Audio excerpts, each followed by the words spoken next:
Our principal ma'am has already joined. Okay.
Good afternoon, everyone. Again, we will perhaps wait for another 2 minutes because we're still waiting for Father George and Father Vedam to Yes. join from IHL.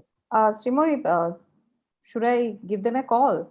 Oh, Father George has joined. Oh, Father George is here. Our IKC is also here. Father George has joined. Father Vedam is left. I have sent him SMS. Let's see. Father must be Mukhuti busy. sir is also here. Good afternoon, sir. Yes, Mukhuti sir. Good afternoon.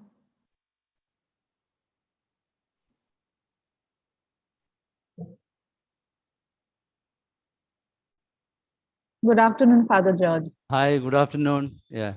Good afternoon. We are waiting for Father Vedam to join. Okay. I have just sent him SMS. Let's see. Otherwise, I'm sorry, I am 3 minutes late. Sorry. no, I had also sent you one SMS. Thank you. Good afternoon, Father. Hi, good afternoon. Good afternoon. Good afternoon, ma'am.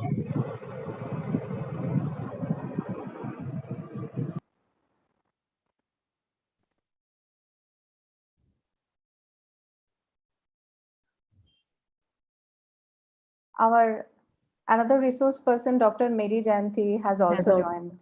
Just joined. Ma'am will be here with us for 1.5 hours till 4:30. Welcome, ma'am. Good afternoon, ma'am.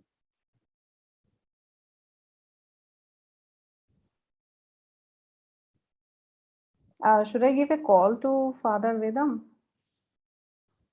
Srimoy? Maybe yes, Shishika. Just Yes. 1 second. Let me try.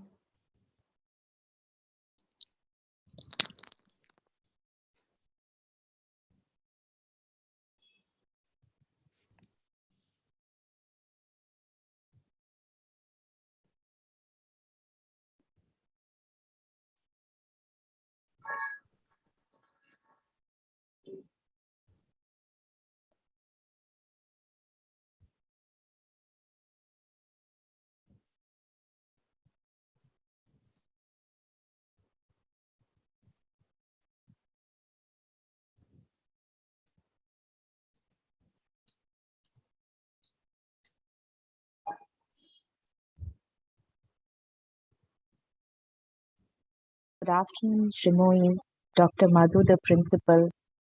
Wishing you all the very best. Father, we have started. Thank you, ma'am. Good afternoon. How are you, ma'am?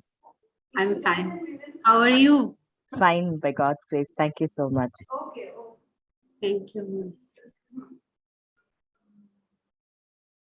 Yeah, Father, because if you join, then we will start the program officially. We can hear Ishita calling Father Yeah, Veda. please, Father. Okay. I have sent a message also. No. You please join now. So, Father George? the Saint Yeah. has come. So, we are waiting for you. Okay, Father. Good to see you. Yeah. So, Father. Father, please. Yeah. Okay, sir. Okay. Yes, Father is Father. here now. Father Vedam is joining. Yeah, Father Vedam is joining just now. Yeah, he has joined Ishita. Okay. Good afternoon, Father. Good afternoon, Father. Good afternoon, Reverend Stephen Bishop.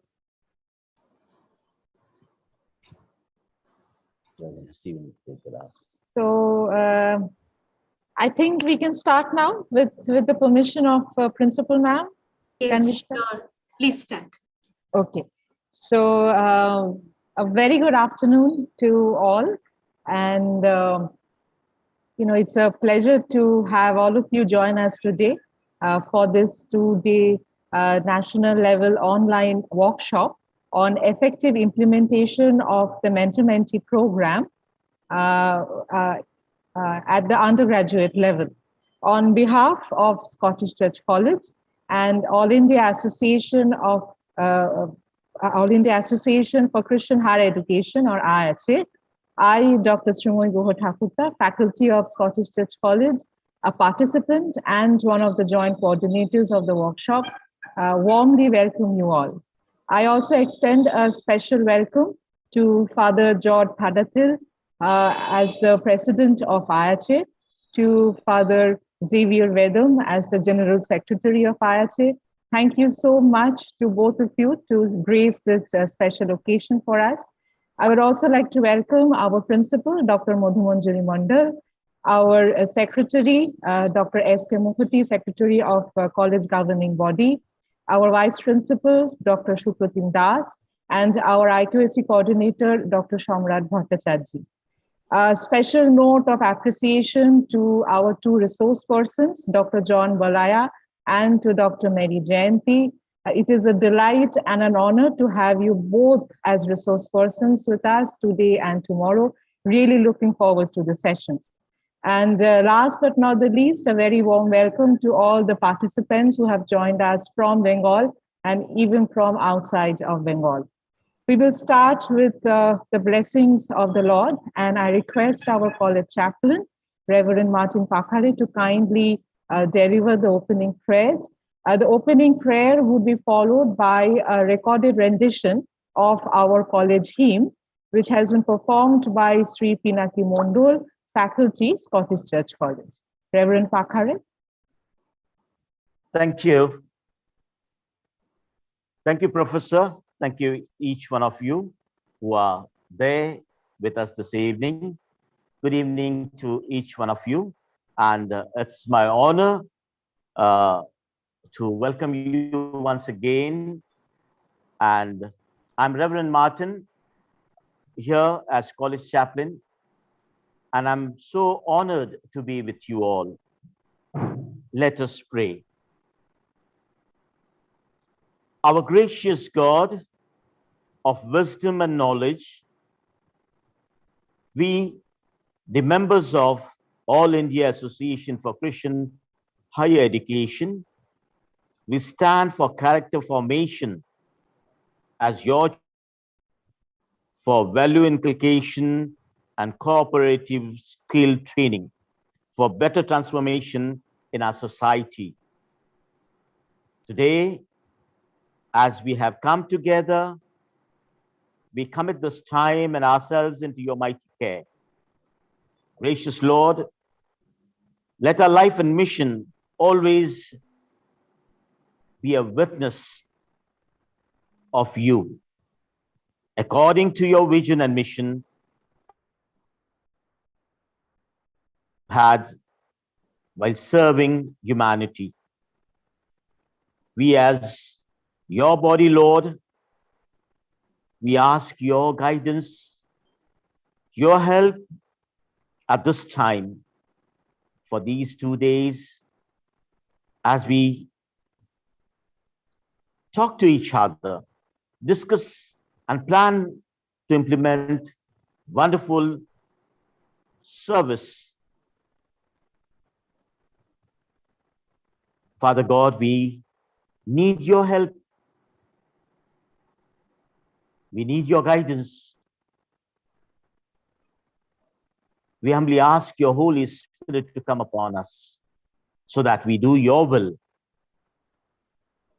for your glorification.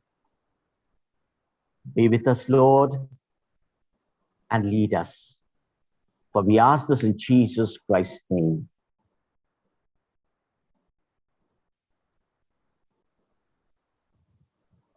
Thank you. Amen.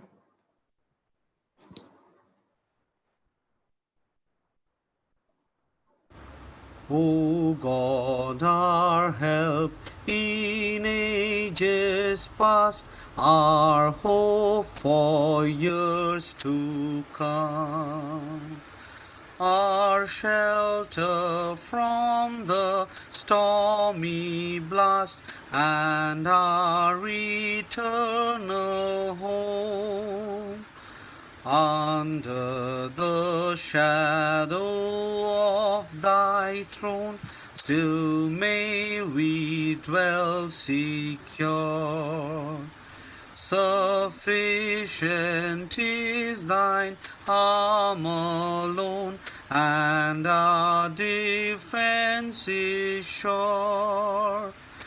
Before the hills in order stood, or earth received her frame.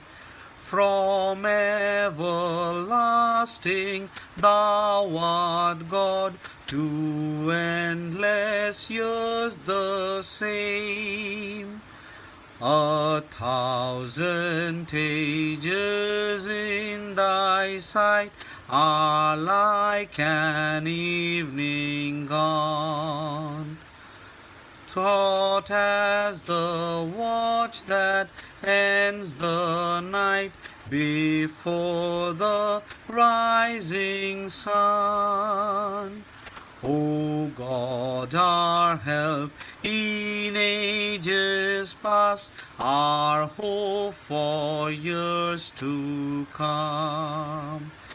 Be thou our guide while life shall last, and our eternal home.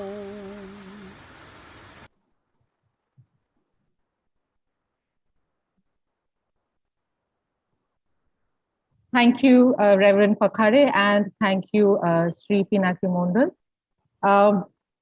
The Mentee program was implemented by the UGC in higher education to extend the role of the teachers beyond the academics of the classroom. The teacher, as a mentor, would have the responsibility of enhancing the mentees or the students' development and performance. The mentor would act as a role model and as a support system for the mentee. The circumstances under which we have been living for the past 2 years have changed our lives. The pandemic, the lockdown, and the new normal has forced us to revisit the relationship that we have with our students. The essential physical interaction between a teacher and a student has now been reduced to a few hours of mere screen presence. Under the circumstances, perhaps, and given the emotional scars of the pandemic that has touched us all, including our students, if not more, the Mentee program seems to be more relevant than before. Keeping that in mind, Scottish Church College and IIT came together to plan this workshop as we felt that this was the need of the hour, because our students need us more than ever. So to proceed with today's program, which has received overwhelming response from participants across the Eastern Zone as members of IIT, We have not only our colleagues joining us from Scottish Church College, but also have participants from Salesian College, Shiliguri, St. Thomas College, Bhilai, St. Xavier's College of Management and Technology, Patna, Holy Cross Women's College, Ambikapur, Chhattisgarh, Holy Cross College of Nursing, Ambikapur, Chhattisgarh, Vidyasagar Metropolitan College, Kolkata, Barakpur Rashaguru Surendranath College, Kolkata, and Women's Christian College, Kolkata. Thank you all for joining us today. I would now request our principal, Dr. Madhumanjari Mondal, to kindly deliver the welcome address. Ma'am. Thank you, Srimoyi. Good afternoon, everyone. Father George Khadathil, President, All India Association for Christian Higher Education. Father Vedam, Secretary, All India Association for Christian Higher Education. Dr. S.K. Mukherjee, Secretary, Governing Council of Scottish Church, Honorable Resource Persons, Dr. A. John.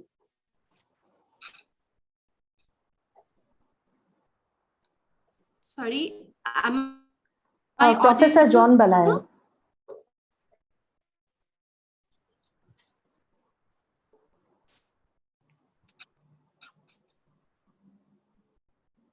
I think ma'am's voice is breaking.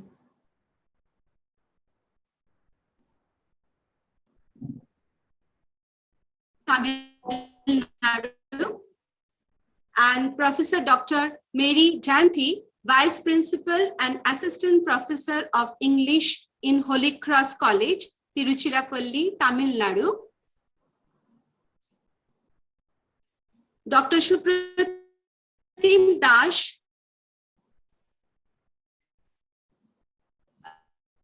am I audible?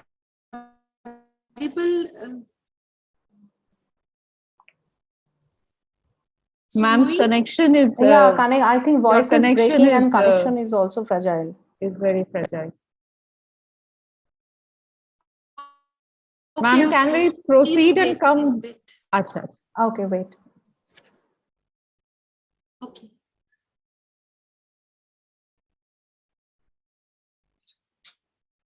Am I audible now? Yes, now much better. Yes, because I have changed my internet connection. Now it is in hotspot. Okay. Okay. So I'm very sorry. Our resource persons and Professor A. John Balaya and Professor Dr. Mary Janthi, both of them are from Tamil Nadu and they are with us today.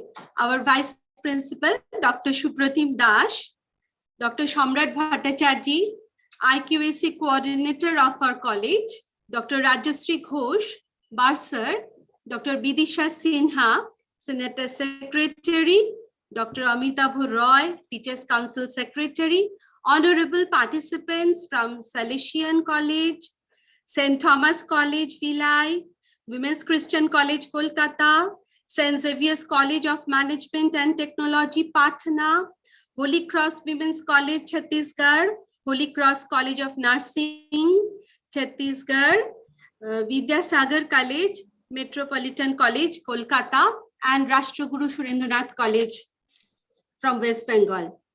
And my respected colleagues, ladies and gentlemen, I welcome you all on behalf of Scottish Church College for this special workshop. I would like to congratulate the joint coordinator of this workshop, Dr. Ishita Shur from the Department of History for organizing this today's workshop on mentoring of our students for their well-being.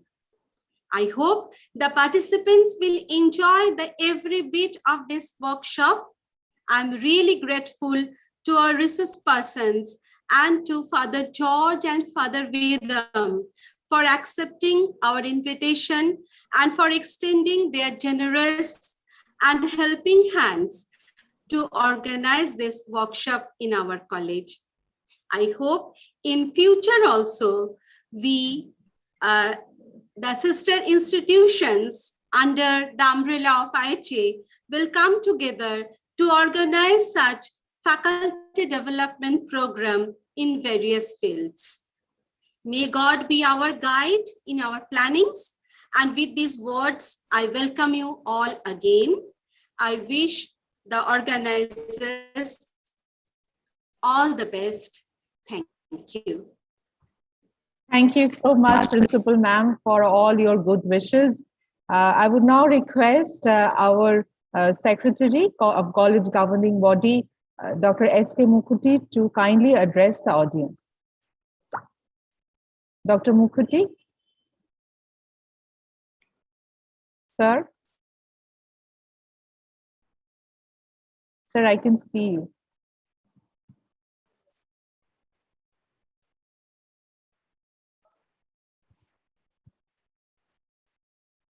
You can't see me. No, your video No, is sir. not. But we can hear you. But You we are can audible. hear you. Yes, you're audible. Sir, please switch on the camera, I mean video.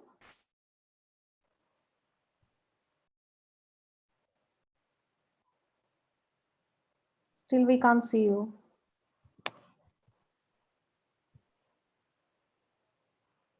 Actually, it's raining very hard in Kolkata Yes, today. I mean in Kolkata, So it's the raining very internet badly. connections are very poor today. It It's is really said bad. you cannot start your video because the host has disabled you.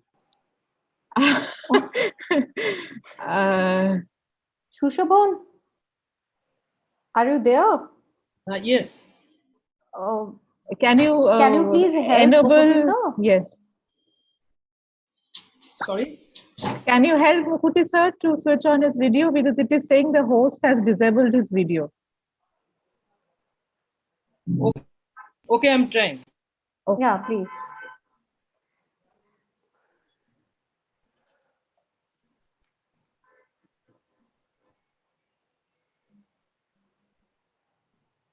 Sir, please log out and log in again.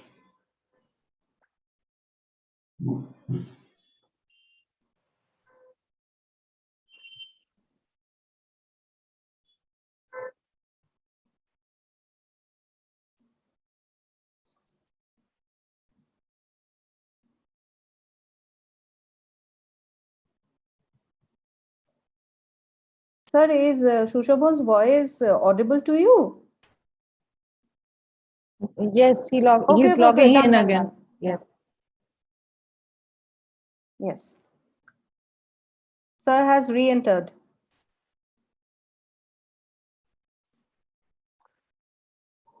It is the same.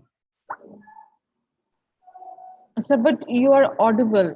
You so are audible, just I think, you but can- there may be an issue with video also.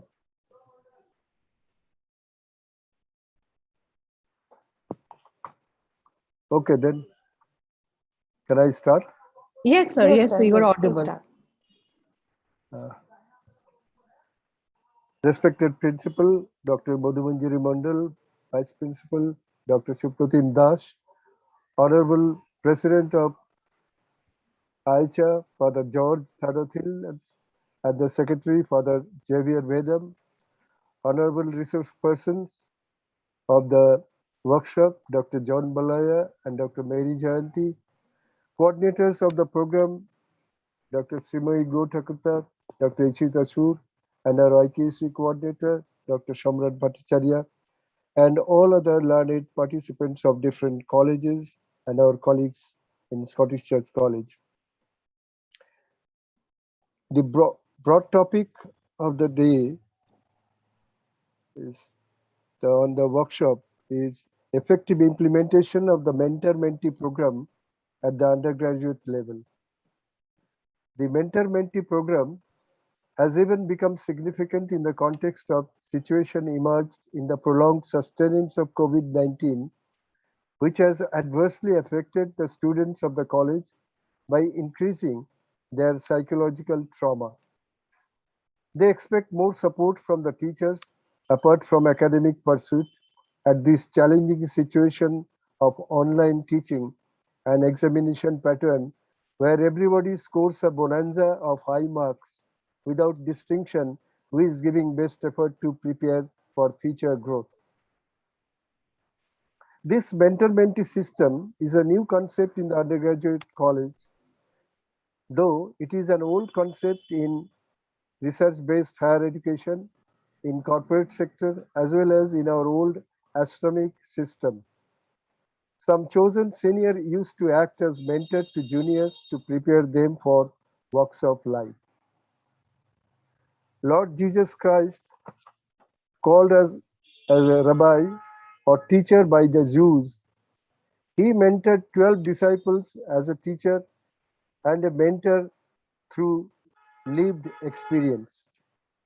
Ramakrishna Paramahansadev was respected as mentor to Swami Vivekananda, who thought of a resurgent India, being an old pupil of this institution in his spiritual quest.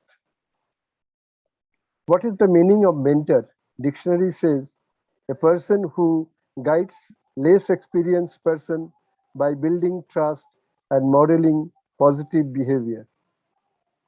Is there any difference between teacher and mentor? Teaching is primarily sharing of knowledge by instructions, while mentoring is about sharing knowledge with lived experience. Teaching focuses on how and mentoring focuses on why. However, teacher can be a mentor and mentor can be a teacher. Both have an important place in education. Now question arises, does an undergraduate student need a teacher or a mentor? Answer, he or she needs both. Teachers can be mentor in their own right when they are creative and interactive in their approach and recognize and foster individual creativity and stand as an emotional support. When a teacher is a mentor, the trust of the students is a very essential factor. Thus, the mentor-mentee system is functioning with an objective to bridge the gap between the teachers and students and to guide students on both educational and personal aspects. The allotted faculty acts as a mentor to a group of 30 to 50 students in an undergraduate college, having to continuously monitor, counsel, guide, motivate the students in all academic, personal, emotional, and career concerns. The mentor also works for finding out the hidden talent of the students in various aspects of academic, co-curricular, extracurricular, and extramural activities so that they can be promoted to do various activities for their holistic development in a SWOT analysis. Critical issues, friends, and revisiting the role of mentors towards mentees in the present challenging scenario will be deliberated by the experts and psychologists in the workshop to derive best result in this relationship. With these words, I wish the success of this important workshop and express deep thanks to all who are involved in implementing this program. Thank you very much. Thank you so much, sir. Thank you for the words of encouragement and for laying down practically the foundations of this workshop. Thank you for your kind words. I would now move on to our collaborators in this workshop.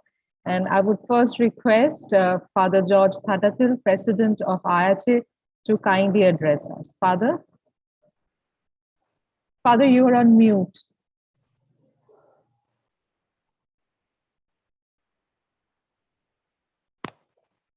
Yes. Yes, Hello, Father. yeah. Thank you, Sri Moy, for the welcome.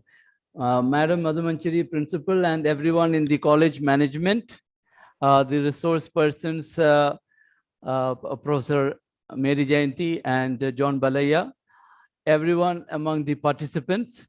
It is indeed a joyous occasion for us as IACHE and Scottish Church College, one of the oldest institutions in entire country and especially Eastern India, to come together and to bring on the same platform faculty from so many different institutions in Eastern India.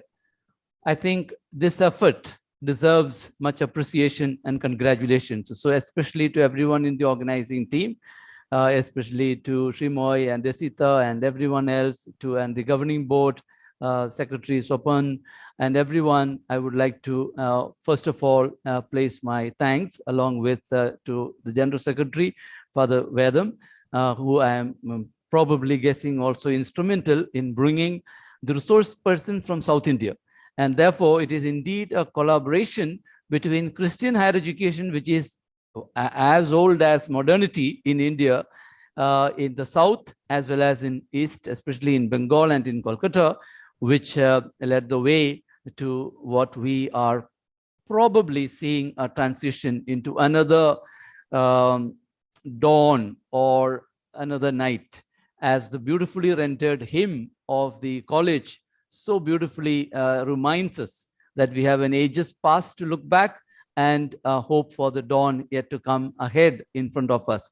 And I think as Christian educational institutions, we have played this role effectively, is what we, each of us in these institutions, ought to be proud of.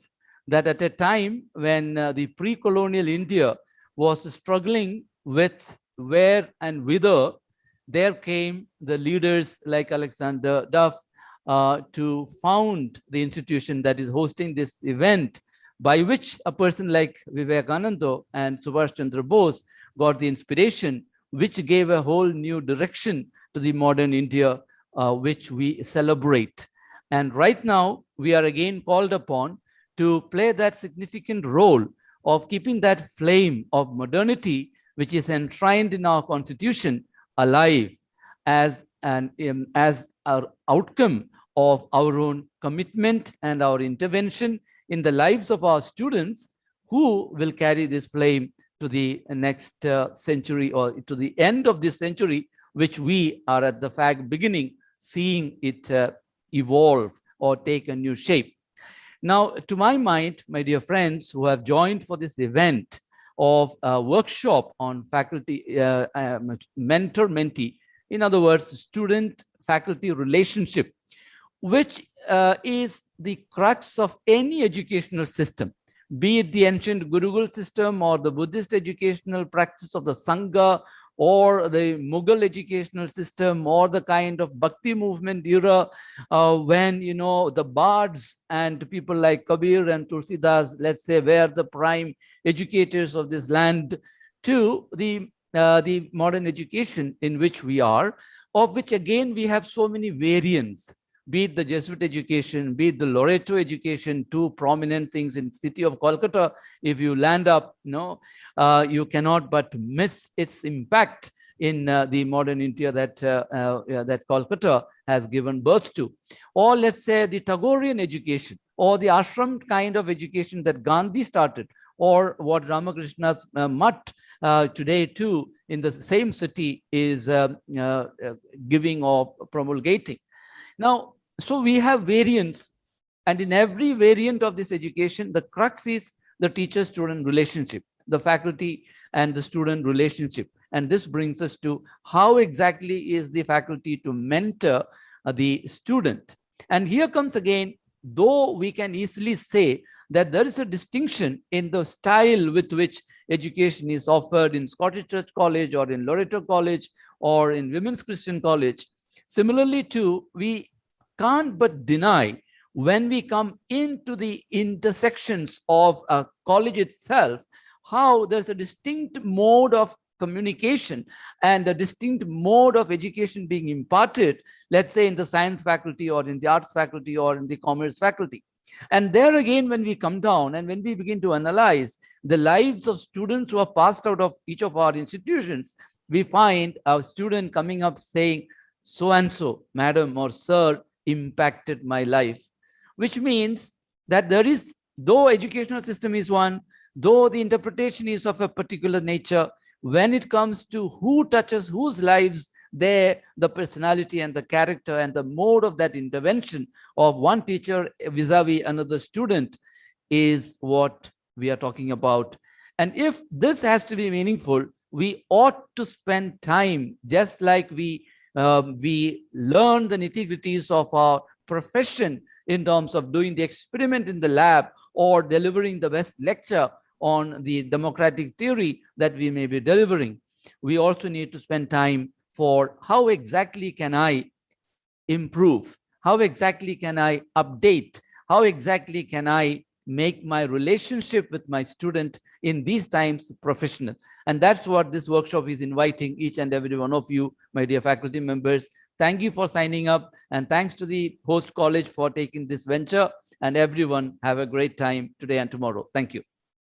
Thank you so much, Father. Thank you for your kind words. And truly, you laid out what. Yes, Ishita, you want to say something? Srimoy, Father Vedam is saying that his video has been disabled. Can Shushobon again? Shushobon, are you there? Shushobon. I think the same problem with Mukuti sir. With Father Mukuti sir. Vedam Yes. is encountering the same problem. Well, Father Okay. Vedam, yes, we are audible, sir. So Audible, yes, yes. yes, so I would have The moved video on to was you only. earlier on. Now it is closed. Yes, No I problem. think we're having technical issues. Okay, okay, no problem, no problem, no So, problem. Father Vedam, I now invite you to Yeah, address the audience.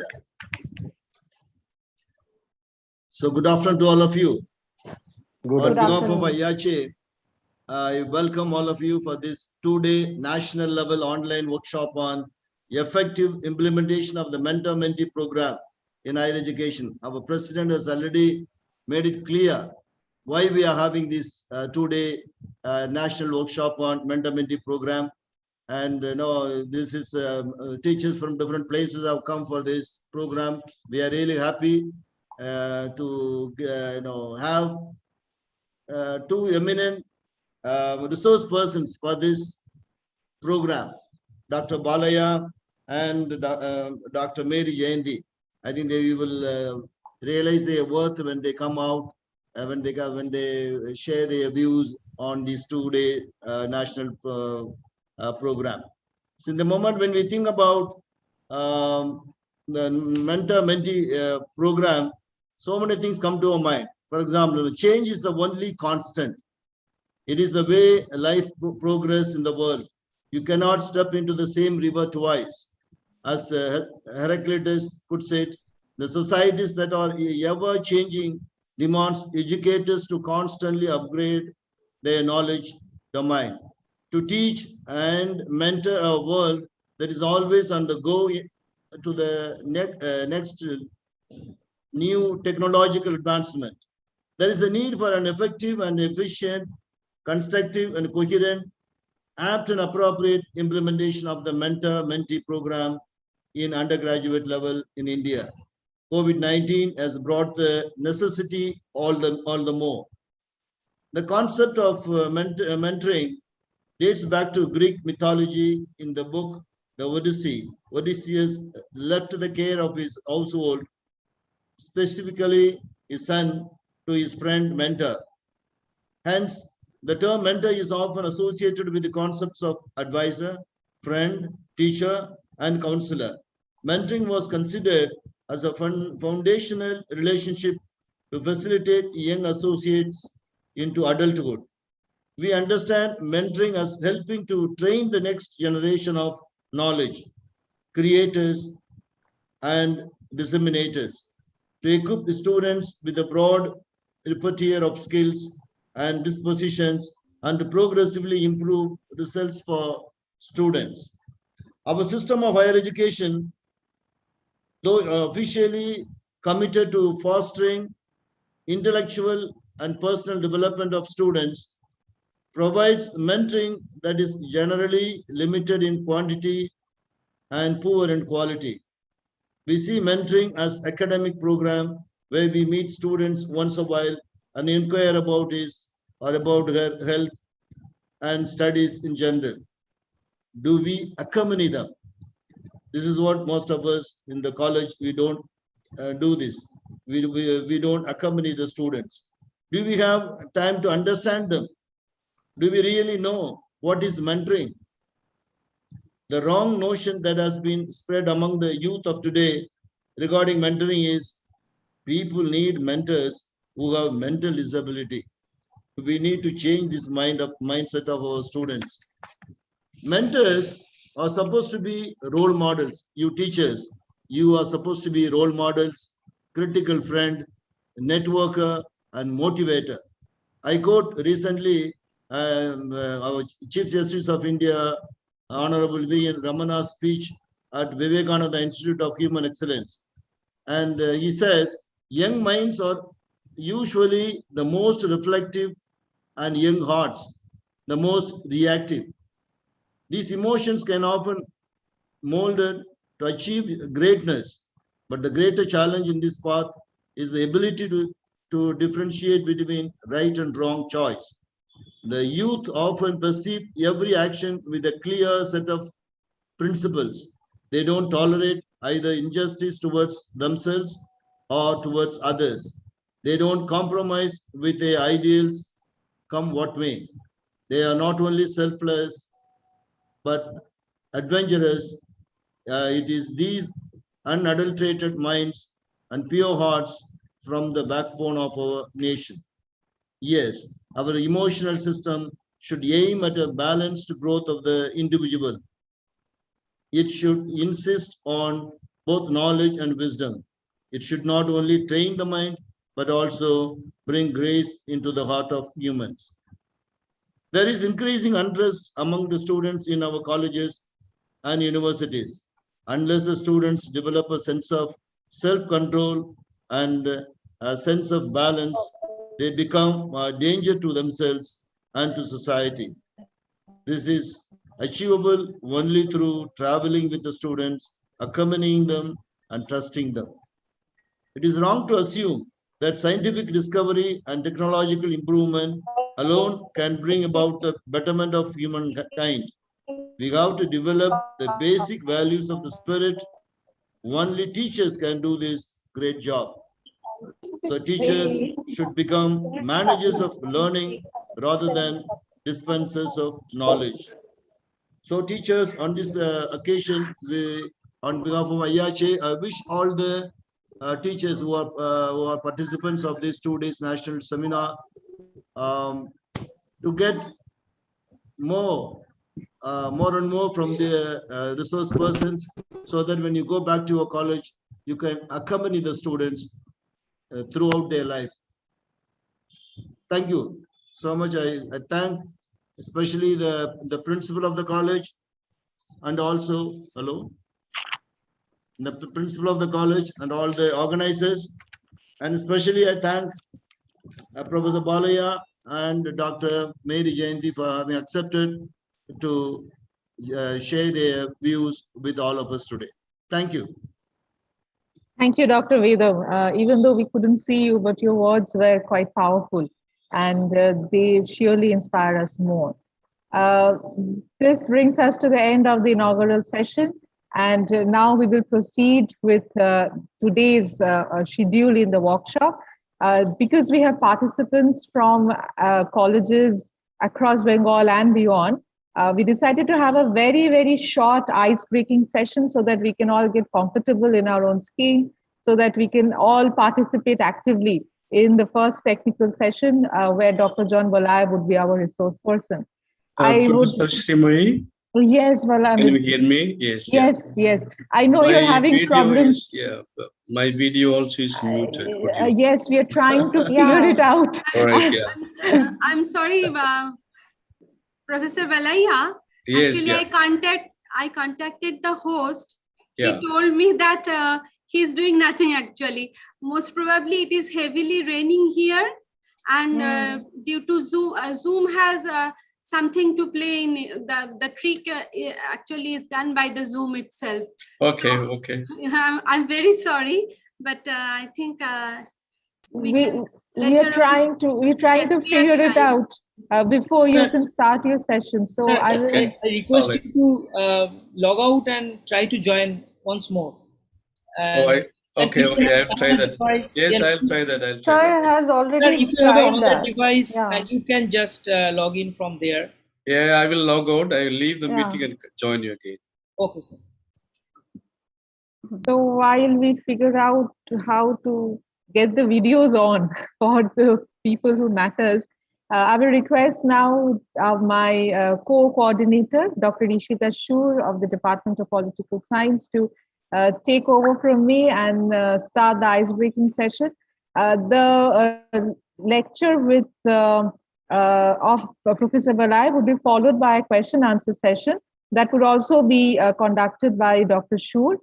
During the question answer session, we will be floating the feedback form of day one. We request all participants to please check the chat box so that they can find the link there and fill up the forms. It is to be counted as your attendance for day one. Similarly, the form will be floated tomorrow as well. And against your filling up of the feedback form, your e-certificates would be issued. So all the best to all of you. And Dr. Shur, the stage is yours. Thank you, Srimoy. And it has been a wonderful experience to work for this program. We have learned so many things together. So already Dr. Srimoy has announced important things that we were planning to. So filling up the feedback forms for this 2 days and 2 sessions is must, because that is important for your certificate also. So we will post the link in the chat box. And in case there is any problem later, we will email that also. Okay, so let us start with the ice-breaking session. And in this session, myself, Ishita Shur, faculty in Political Science Department, and also, one of the conveners. So as we have, participants from different colleges across India, I would request a few of you to introduce yourself and your expectation from this workshop just in one sentence. So let's start, because I think this interactive session will make our sessions more productive for all of us and interesting too. So let's start. If few of you just raise your hand, you can switch on your video and introduce yourself, especially from other colleges.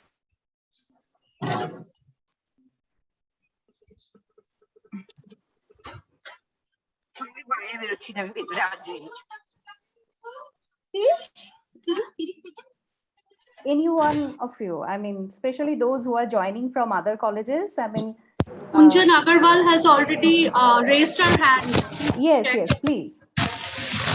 Hello everyone. First of all, good afternoon to all the respected faculty, professors, principals, other principals. Firstly, I want to thank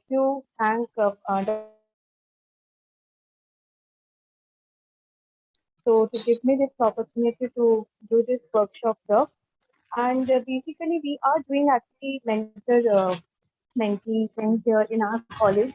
We do take care of the students, but some way or the other, we are we don't find them to open up that much that we expect from them to open.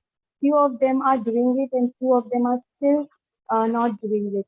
So from this workshop, I want to figure it out, maybe that who are getting missed and who are not able to open up themselves in front of us.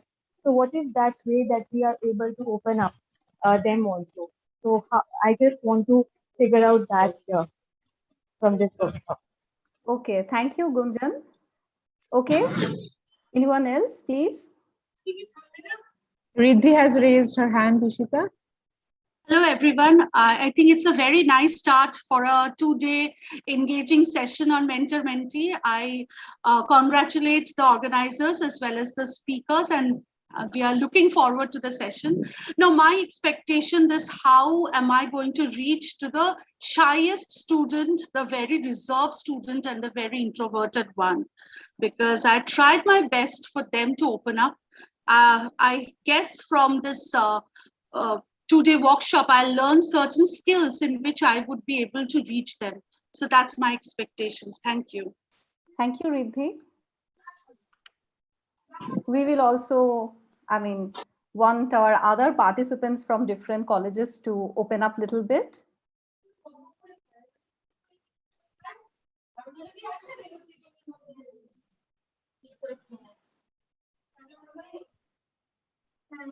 Anyone else?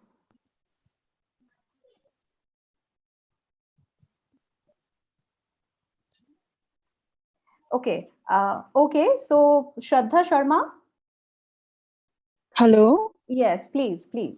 Yes, ma'am. Am I audible? Yes, please. Okay. First of all, good afternoon to all respected teachers and father. My name is Shraddha Sharma. I'm a new faculty of Management Studies, Department of Management Studies from Salesian College, Siliguri. So first of all, I'd like to thank the organizers to providing us with this type of opportunity so that we can participate in such an amazing workshop, which gives us knowledge on how, especially me as I'm talking. I think I'm talking on behalf of other new faculties also, that how to properly mentor students, undergraduate level students. So I think this session is going to be very, very helpful to us. So that is what I'm hoping, and thank you very much. Okay, thank you, Shraddha. Thank you for this, sharing. Anyone else? We would like to hear a few more words.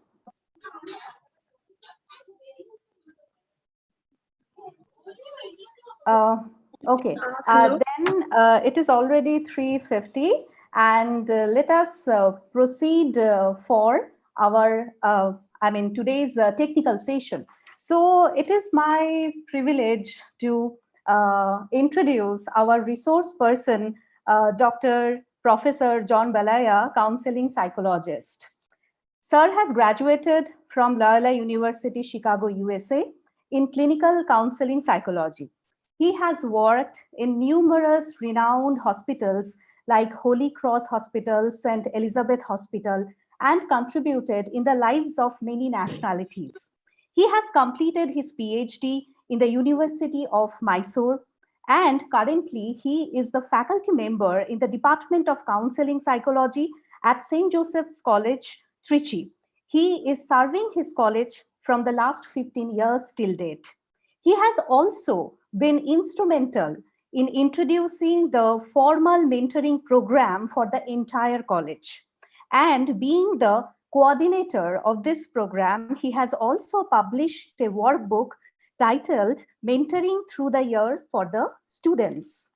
Moreover, he has also been the pioneer for introducing a course on soft skills for PG students in the curriculum in his college since 2008.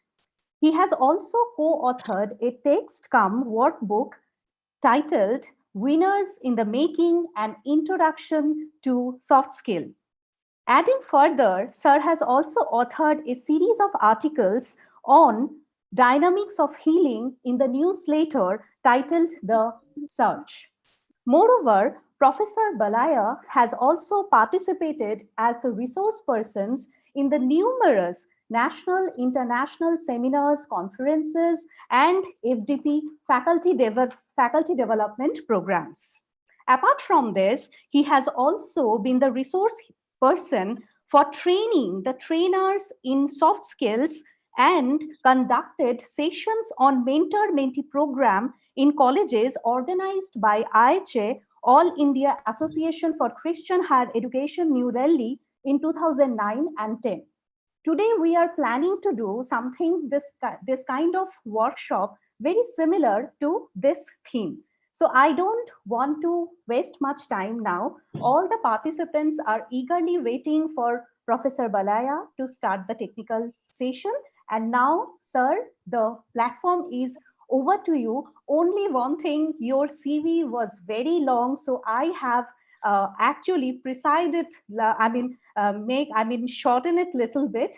And my sincere apology in advance if I have missed out anything. So now the stage is over to you. Yes, you have not missed out anything. So thank you so much for your introduction. Respected Reverend Fathers, the principal and professors, and the members of the organizing team, it's been a journey ever since I was invited to participate in this workshop. And the planning has been very, very meticulous. Every now and then, the message was sent to me, and things were very, very clear. So I would like to congratulate all the organizing team, and choosing a topic like this, mentoring the mentees. In fact, to start on a personal note, I joined St. Joseph's College, Tiruchirappalli, in the year 2006. And,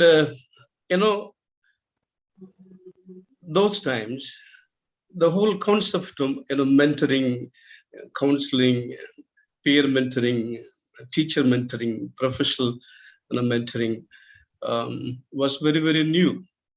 And somehow the concept of mentoring and counseling was not gaining momentum in the lives of the professors, students, and in the institutions. People who were specialists in mentoring and counseling, I would say that they were struggling. I was one of them, who was struggling to do something for the higher education. Why? Because I myself gained a lot from my mentors. When I was doing my PG program at Loyola University, Chicago, US, it was my mentor who really transformed my life. Her name was Mary Cathy. She was a professor teaching in the department of clinical counseling psychology. A wonderful person who really mirrored to me who I was. He really mirrored to me what I wanted in my life. I think these are the two questions every day everybody asks. See, who am I? And what I want to life, what I want to do in life, what I want to achieve in life. And I got some kind of answers, from my mentor. And that really lifted me to a different level of my performance. My life was transformed because of a couple of mentors that I had in my life. One was Professor Mary Cathy, and another person was Dr. Jerry Smith. He was a clinical psychologist, a wonderful person. One day, as we were sitting in a cafeteria, he asked me, John, you know what love is? Do you know what love is? He asked me a straight question. It's a simple question. But he asked me the same question. Well, I was unable to respond to him. And he told me, think about it. What love is. And from whom do you get perfect love? So with these backgrounds, when I joined this institution, things were not in order. So I had to bring a lot of order in my workplace. And in the year 2007 itself, I proposed to the management that we need to do something about mentoring in a very formal and structural way. The management was very, very supportive.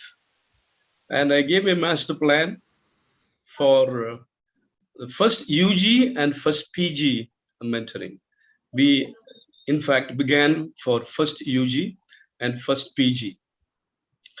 And after 3 or 4 years, they thought the whole program should be extended to all the other students. So now we have this mentoring program for all the students. including the MPhil students. Well, we don't include the research doctoral students, but including MPhil students, we have mentoring program. And in fact, in between, the whole momentum went a little low.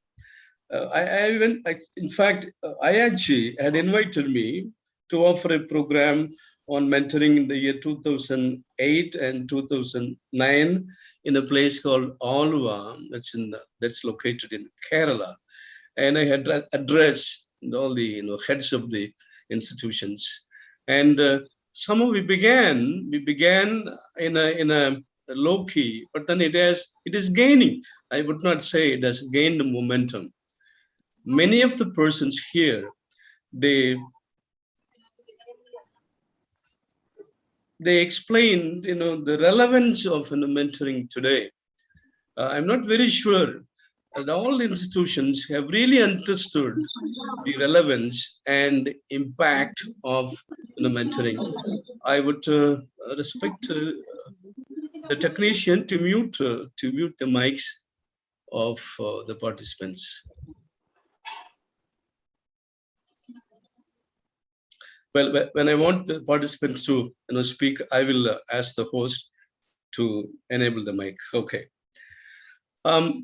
So at this juncture, I'm very glad that the workshop of this side, it's not a seminar, it's not a webinar, it's a workshop. It's going to be not a one-sided approach, monological. It's going to be in a dialogical. So there will be a lot of question and answers, interactions, and so on and so forth. So I'm very happy that we are at the right space, and mentoring and mentee. Many of you said, it's very helpful during the time of COVID-19. I think mentoring in a program is meant for all the times, for all the people. It's not only meant for students alone. It's also meant for the teachers, the professors, even parents. You see, I will be showing some examples how great people, even now, they undergo mentoring programs. It's not only meant for students alone. We also need to have this program for even professors. So therefore, one of the criteria for a professor to qualify as a mentor is that he should undergo training in a mentoring program. Every now and then we have training programs for professors. Somebody asked me whether somebody, I think, raised this question, whether the student needs to go to a teacher or a mentor. But according to me, a professor is a teacher plus. A teacher plus. What is a plus? A mentor. No teacher can be without mentoring. A teacher should be a mentor. I have sent you the writing materials for reading. I am not going to touch upon any of those ideas in my presentation. I presume that you have already read it, and I presume you will keep it with you and you will make use of it in your actual implementation of this program. Okay, after having said that, somebody asked me, some questions about why students are not, opening up, why there is a lot of, resistance, and why students are reserved and introverted. I think you will get answers for all these doubts during my presentation when I cover on the issue of why do students need mentoring? Why do students need mentoring? What are the real issues? What are the real questions? What do they look for? So it will be cleared during the presentation. Okay. So I'm going for my PowerPoint in the presentation. If any problem, kindly let me know. Okay.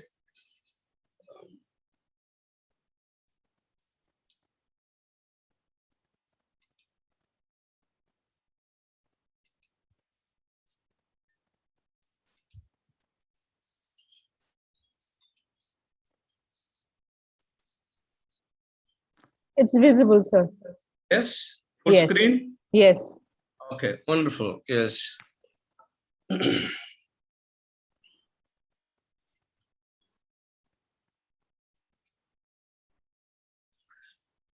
Now I have divided my presentation in three parts. In part one, I'll be talking about some of the nuances and some of the dynamics of mentoring. In part two, I'll be talking about the strategies and procedures of mentoring. In part three, I will be modeling a mentoring session.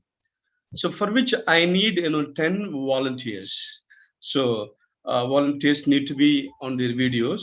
So now itself I'm informing you that in part three, I'll be actually presenting a modeling a mentoring session with a theme. Okay, many of you have said, what is definition of mentoring from of the dictionary, definition of mentoring from your own experiences. Now, mentoring is a process. Process never ends. There's a beginning, but it never ends.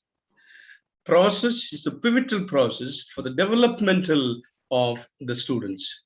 What are the developments we are talking about? When you talk about the developments, developmental in their behaviors. So we have a model called basic ID.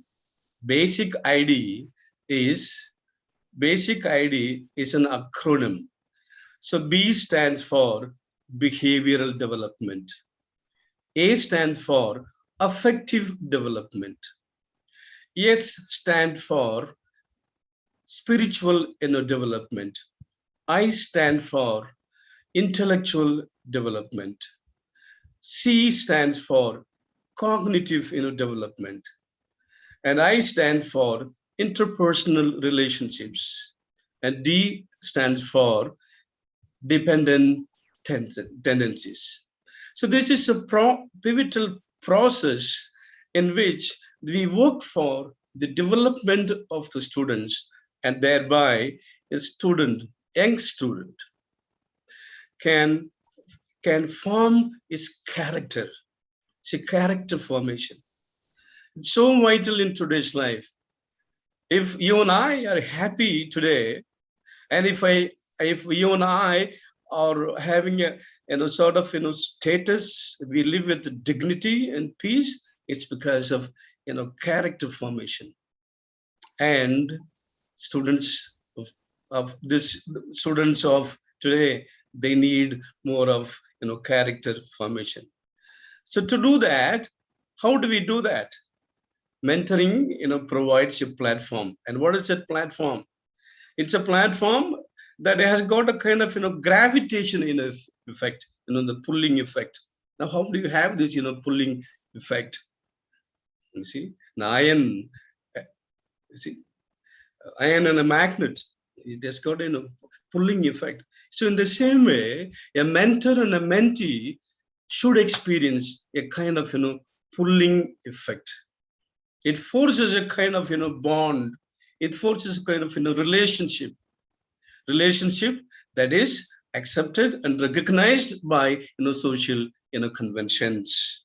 So it is a pivotal process, and in this process we develop a sort of powerful pulling relationship that helps the young people to develop their basic ID in their years of formation.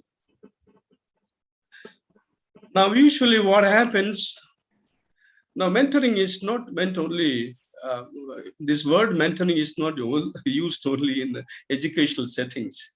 It is used in all settings. We have mentorings in industries, we have mentorings in IT industries, we have mentorings in many areas of life. So what do we really mean by mentoring? Who does the mentoring? The seniors do the mentoring. For whom? For the juniors. Now, it can also mean the senior faculty members can be mentors for junior faculty members. And senior faculty members and junior faculty members together, they can be mentors for the students. Many times, this kind of attitude is left only to the junior faculty members. Well, we are all, we see, we are all the time, thinking about, mentoring program only for the students. No, we should move beyond that. We should move beyond that. We need to have mentoring program for a faculty. Senior faculty should be mentoring the junior faculty, and the senior faculty should be receiving some kind of mentoring from their seniors or their elders or their friends. So mentoring is not only meant for students alone. Now through mentoring, what do? We introduce them into the culture of a particular area, particular field, particular institution. Culture. We make them cultural. We make them cultural human beings. Like, for example, every college has got culture. Some colleges are known for the culture of character formation, discipline, intellectual acumen. So every culture has got its own culture. So we introduce them to the specific culture of our institution, and we complement. You see, many times the professors, we teach something, students, they learn something. Well, is that all learning? No. Now, how do we confirm that the students have learned what we have taught? It's through mentoring process. It is through this mentoring program. The learning process has to be strengthened. It can be only strengthened through mentoring. And we can improve the performances of students. Like, I'll be giving some statistics how students have improved their performance with mentoring, and how students have not improved their performance without mentoring. You see, we help them to improve their performance in their academics, and we also help them to realize their real potentials. There are a lot of potentials. Carl Rogers would say in his humanistic psychology, every person is sown with a seed. Seed of what? Seed of growth. Seed of growth to reach the top of the ladder. Every person has got this seed. Only thing, somebody has to be there to identify and recognize and give him the idea, give him her idea. Hey, you have this skill, you have this talent, you have this vision. Go ahead. You improve on that, work on that, read, research. And this kind of encouraging words, definitely, help the mentees, even the junior professors, to realize their potentials. So many times, it's not only for the mentees, it's also meant for all of us. So we are all human beings. We need kind of recognition, kind of appreciation, kind of warmth, kind of relationship. You belong to a department, and if you don't feel a sense of belongingness to the department, what's the use of being in the department? Now, why we feel so much for the department, why we do so much for the department? It's because we are part and parcel of the department. Why? Because our companions, they have given us that kind of appreciation, that kind of warmth, that kind of feedbacks. They have provided us to feedback so that we realize our potentials. If any student in a class, if any professor in a department, if he or she is feeling lonely, feeling isolated, well, it's not only his fault. Partly it may be his fault, but only with both hands we can clap together. The other part of the problem also remains with the group. If an individual has a problem, the group also has got a problem. See, in a family, in the family systems theory, if an individual has a problem, definitely the family is affected. It's the same way. The same in a model can be applied to our own setups, to our own students in our department, to our own staff members in our departments. If an individual is affected, the whole department is affected. And if the whole department is affected, every individual is affected. So we need to have a sense of, develop a kind of a sense of belongingness, so that all of us realize our potentials. And to achieve this, mentoring comes as a great resource.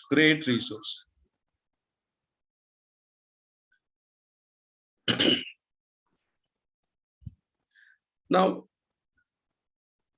as mentors, we need to wear multiple hats. It's not Howard Gardner's multiple intelligence. Yes, we also need to have multiple intelligence, so that we treat the students according to their level of intelligence. I suppose you are familiar with Howard Gardner's multiple intelligence. Now here, as teachers and as mentors, we play different roles. We play different roles. A mentor, somebody already said that. A mentor plays the role of the teacher, guide, subject as expert, advocate, counselor, colleague, and friend. Are we ready to take up all these roles? Are we ready to wear all these hats? But all these roles have their own boundaries. You see, we cannot work with blurred boundaries. Blurred boundaries are very, very dangerous. We need to have clear boundaries. If you're a teacher, well, okay. And if you're a mentor, you have your boundary. And if you're a guide, you have a boundary. But then it's difficult. It's not easy to have clear boundaries. Sometimes there may be blurred boundaries, but then we need to be aware of our fundamental motive. The motive is there, the purpose is there to help the mentees in their overall development, so that they become persons of character, persons of dignity, persons of qualities, persons of vision. Okay, the whole mentoring can be caught in this catchword, care. Well, care is a simple word. Let's see, what does it say? Care, it's an acronym. So C stands for caring, A stands for accompanying, R stands for reflecting, and E stands for experiencing. So a mentor is a caregiver. A mentor is a person who accompanies the mentees in the academic, social, spiritual, all imaginative, all aspects of life. And a mentor is the person who reflects to the mentor who he or she is. He remains a kind of mirror. And a mentor also helps the mentee to experience what real mentoring is about, what real life is about, what real relationship is about. Okay, now you can text me. I want to, this is a workshop, so it's a time for you to answer. Like, kindly take up your pen and paper, notepad, anything that you have. Give me the names of 5 rich people quickly. Give me the names of 5 rich people. Maybe in the India or in the world. 5 rich people, quickly. Anybody? Sir, can we write in the chat box? Yes, you can write in the chat box. Yes. Okay, somebody can read it. Yes, Professor Ishita, you can read out. Yes, yeah. If somebody writes, you can read out. Yes. 5 rich people, quickly. No, answer it. 5 rich people. Chat. Okay. There are some messages in the chat. Professor Hechita, what is it? Yes, Ratan Tata, Bill Gates, Yeah. then Anil Ambani, Yeah. Shah Rukh Khan, also quite rich. Okay. Okay. Any other answers? Warren Buffett is there. Warren Buffett is there. Okay. Yes, Elon Musk is there. Okay. So these are the names. Okay. So they are rich people, right? Yes. Okay. All right. At least rich in terms of money. I mean, material possessions, assets. Okay. Yes, yes. Okay. Yeah. Okay. Yeah. Do they care for you? All No. those who said Warren Buffett, do they care for you? No. Do you care for them? No, I don't. Who cares for them? They are followers. They are followers. So we are not their followers. I'm not their followers. I am neither. Okay. All right. Okay. Now, next 5 actors, 5 famous actors. 5 famous actors. Yes. Okay. Write down 5 famous actors. Amitabh Bachchan. Yes. Amitabh Bachchan. Yes. Okay. Amir Khan. Are you reading out from the chat? No, I'm giving my names. No. I'm not asking you. Okay. Anybody can answer. Anybody can answer. Shah Rukh Khan, Amir Khan, Amitabh Bachchan, Salman Khan. Okay. So you're all admirers of Bollywood, yes? Yeah. So nobody is admirer of Hollywood and all. Yes, Tom Cruise or Denzel Washington and all those guys. Okay, all right, yes. And Akshay Kumar. Who is it? Akshay Kumar. Akshay Kumar, yes. And Okay. Ayushmann Khurrana is there. Salma Hayek is there. Yes, okay. In what way you're all related to them? Are you related to them? We do watch their movies and we appreciate their talents. Okay, we appreciate. Others can also answer. Others yes. No, you please. No problem. Others also can answer. Okay, all right. Now, moving on to the next one. Right? Give me the names of 5 teachers who have influenced your life. I can write. What about the others? Not only you. You can write. Yes, you can write. Yeah. There is one Shraddha Sharma.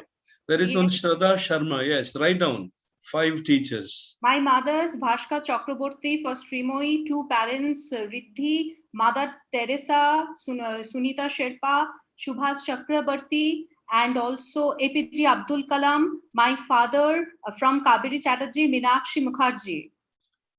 APJ Abdul Kalam. My father, yes, Meenakshi Mukherjee. Yes. Yeah. Manoj Giri, my teacher, Rajat Kandara. Yes, okay. Oh, from Riddhi. Yes, Riddhi, can you come? Yeah, my PhD guide. Okay, all right. Sinjuti Halder. Yes, sir. Did you ask me any question? Yes. You have mentioned somebody, right? Your teacher. Rajiv Kantoro. Yeah, he was one of our. In what way has he influenced you? Sir, actually, I'm a teacher of history, and as a student of history, as a teacher, as an academic guide, he had made me fall in love with the subject of history. And whatever I know about the discipline of history has come from him. The love for the subject, the way one has to read history. So this is that's why I think he's a great teacher for me. Yes, great teacher. Good, wonderful. Yes, wonderful. For the George is very inspiring teacher. Okay, all right. Bhagavat Bhavana Hati. Okay, in what way is he inspiring you? Bhavana Hati. Can you unmute your mic and yes. Yeah. Good afternoon, sir. Yes, good afternoon, madam. I am a faculty of Geography Department at Salem College. Yes, he's very inspiring in terms like whenever we meet him, he inspires us to become a good teacher, not only a good teacher, help the students and also be up to date in everything. Like he's a very knowledgeable person. So we get inspired when we talk to him. Okay, knowledgeable person who is ready to share his knowledge with you. Okay, all right, good, very good. So moving on. 5 special people who have influenced you. 5 special people who have influenced you.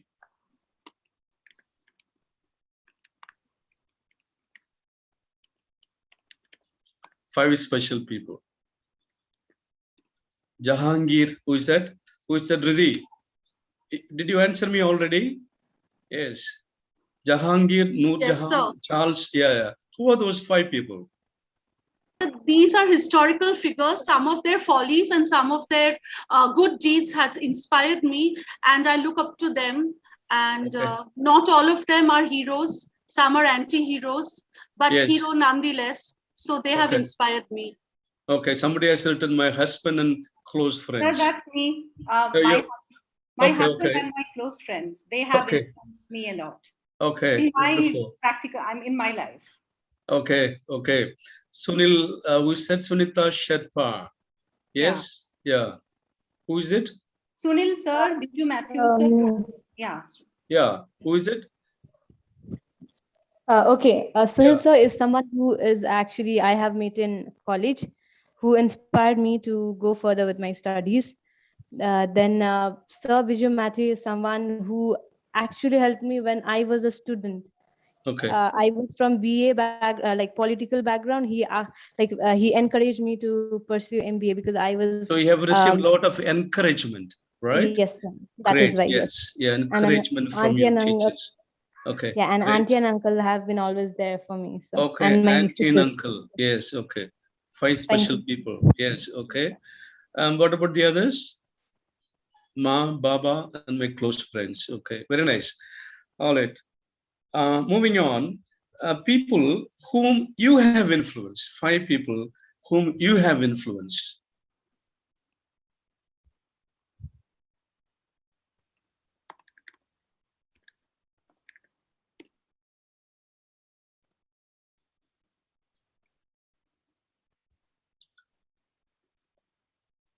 Somebody has said, I think everyone around us. No, I want only 5 people. If you have influenced 5 people, give their names. Okay, somebody said, my kids and my parents. Good answer. Yes, great answer. Yes. Thank you, sir. Yeah, I believe the answer lies the person I may have influenced. Yes. What about the others? What is the live chart?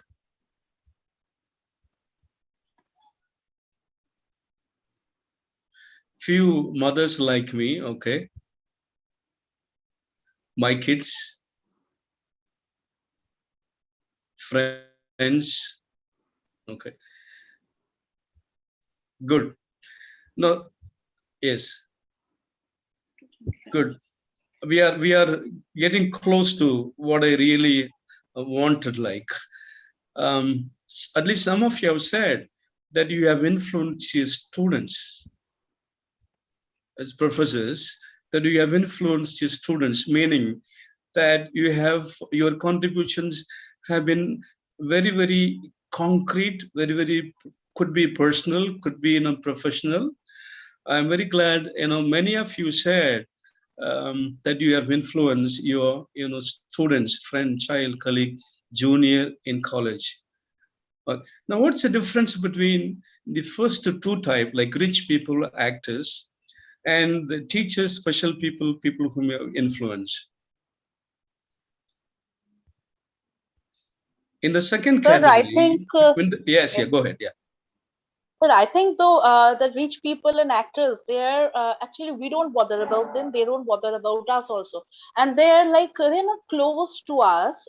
We just see their movies or respect them in some ways or the other. But teachers, special people, and the people whom we can influence, they're very close to us, and I think they can be in our contacts also. They can so that we can we can influence them very well, and so that they are the people who can listen to us and we remember all these people. Yes, just and because we care for them and they care for us. Yes, It is exactly. the reciprocal. You see, we care for them, they care for us. Professor Balaya, if I might just intervene, I would request participants when they're speaking to introduce themselves first and then speak. I think that would make it more interactive. Okay, fine. All right. Good, very nice, very good suggestion. So let's move on. Let's move on to the.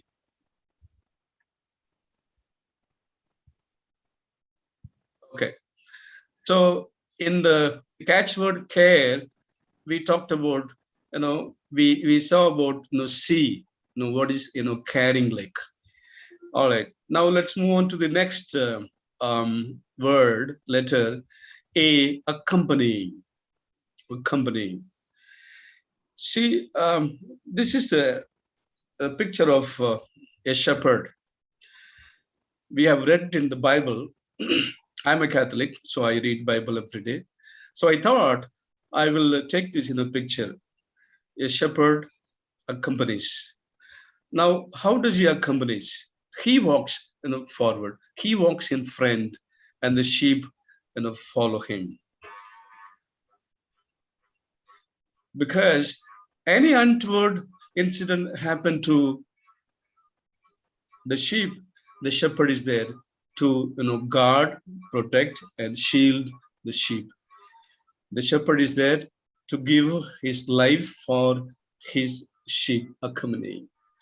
The shepherd always walks in front. He leads by example. He leads by, modeling. This is one of the areas that our institutions, see, our higher education, if it is not, so effective, it doesn't have the desired result, doesn't yield us desired result. It's because we are, lacking, models. You go to your classroom and ask them, who all are your models? Well, in the politics, they hardly find in institutions, they cannot name easily, few people like, because the models have not really reached to their level of the modeling, the concept of model. And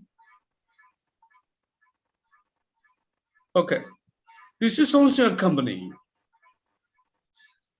Now in the first picture, we saw the picture of the shepherd, the person who accompanies, he walks in front.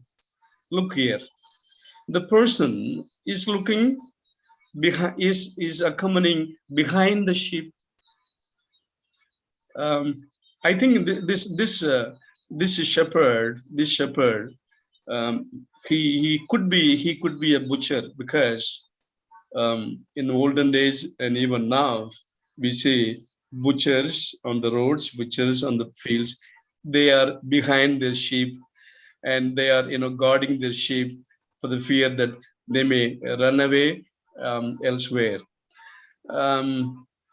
So we are called to be models. Mentors are called to be models with real vision, beliefs, and convictions. A real model is very different from a person who a mentor or a teacher. We cannot persecute our students. That's because we cannot be models. See, many times we come across, and I am putting it blank.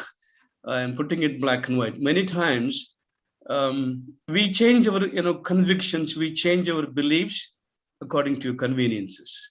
That's like that's like we can compare it to the level of persecution. As here we see in the picture, butcher takes the sheep to the persecution platform. So we cannot afford to persecute our students for our own selfish interests, for our own conveniences. Rather, students are asking us to be examples. They are they are expecting that we be, role models to them. They say, we have paid, so much of, fees. We spend a lot of our time and energy, and we come here. We want to see some, model mentors. We want to see some, model teachers.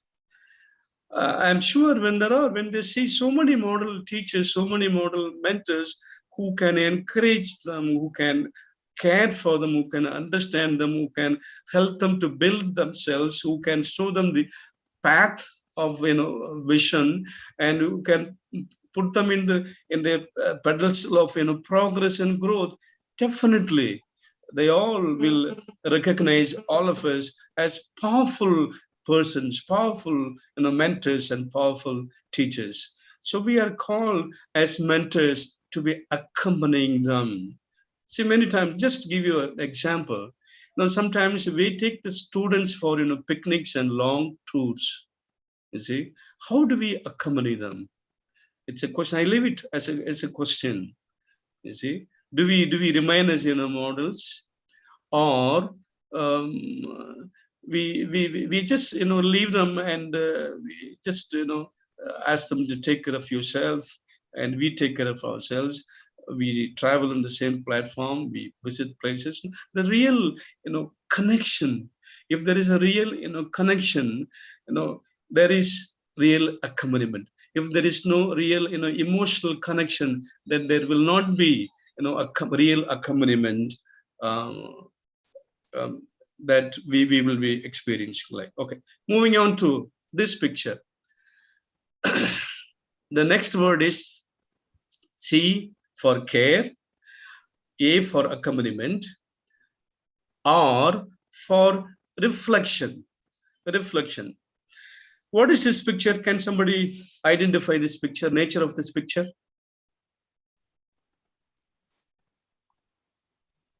Yes. What is this picture? It seems to be two kinds of pictures in one. Yes, two kinds there of is a pictures in woman one. looking into a mirror. She can see herself, and it Okay. also appears like a skull, a human skull. Okay. Yes, yeah. What about the others? Sir, this is Ishita. For me, it is life and death. Yeah. Life and death, inner and outer, inner world and the outer world. Okay. The way we look at ourselves. Sir, it Yes. is a lady in front of a mirror. And there is a dressing table in between, I think. Okay, it's a lady, simple lady, right? And she is sitting on a chair, yeah. Sitting on a chair. Okay. So these are all our, perceptions. These are all our perceptions. Somebody said, a lady is sitting on the chair looking at the mirror. Somebody said it's like a human skull. And someone said it's like life and death in inner world and outer world. It's fine. These are all our perceptions. But what is the real picture? You said a lady. It's not a simple lady. What kind of lady is she?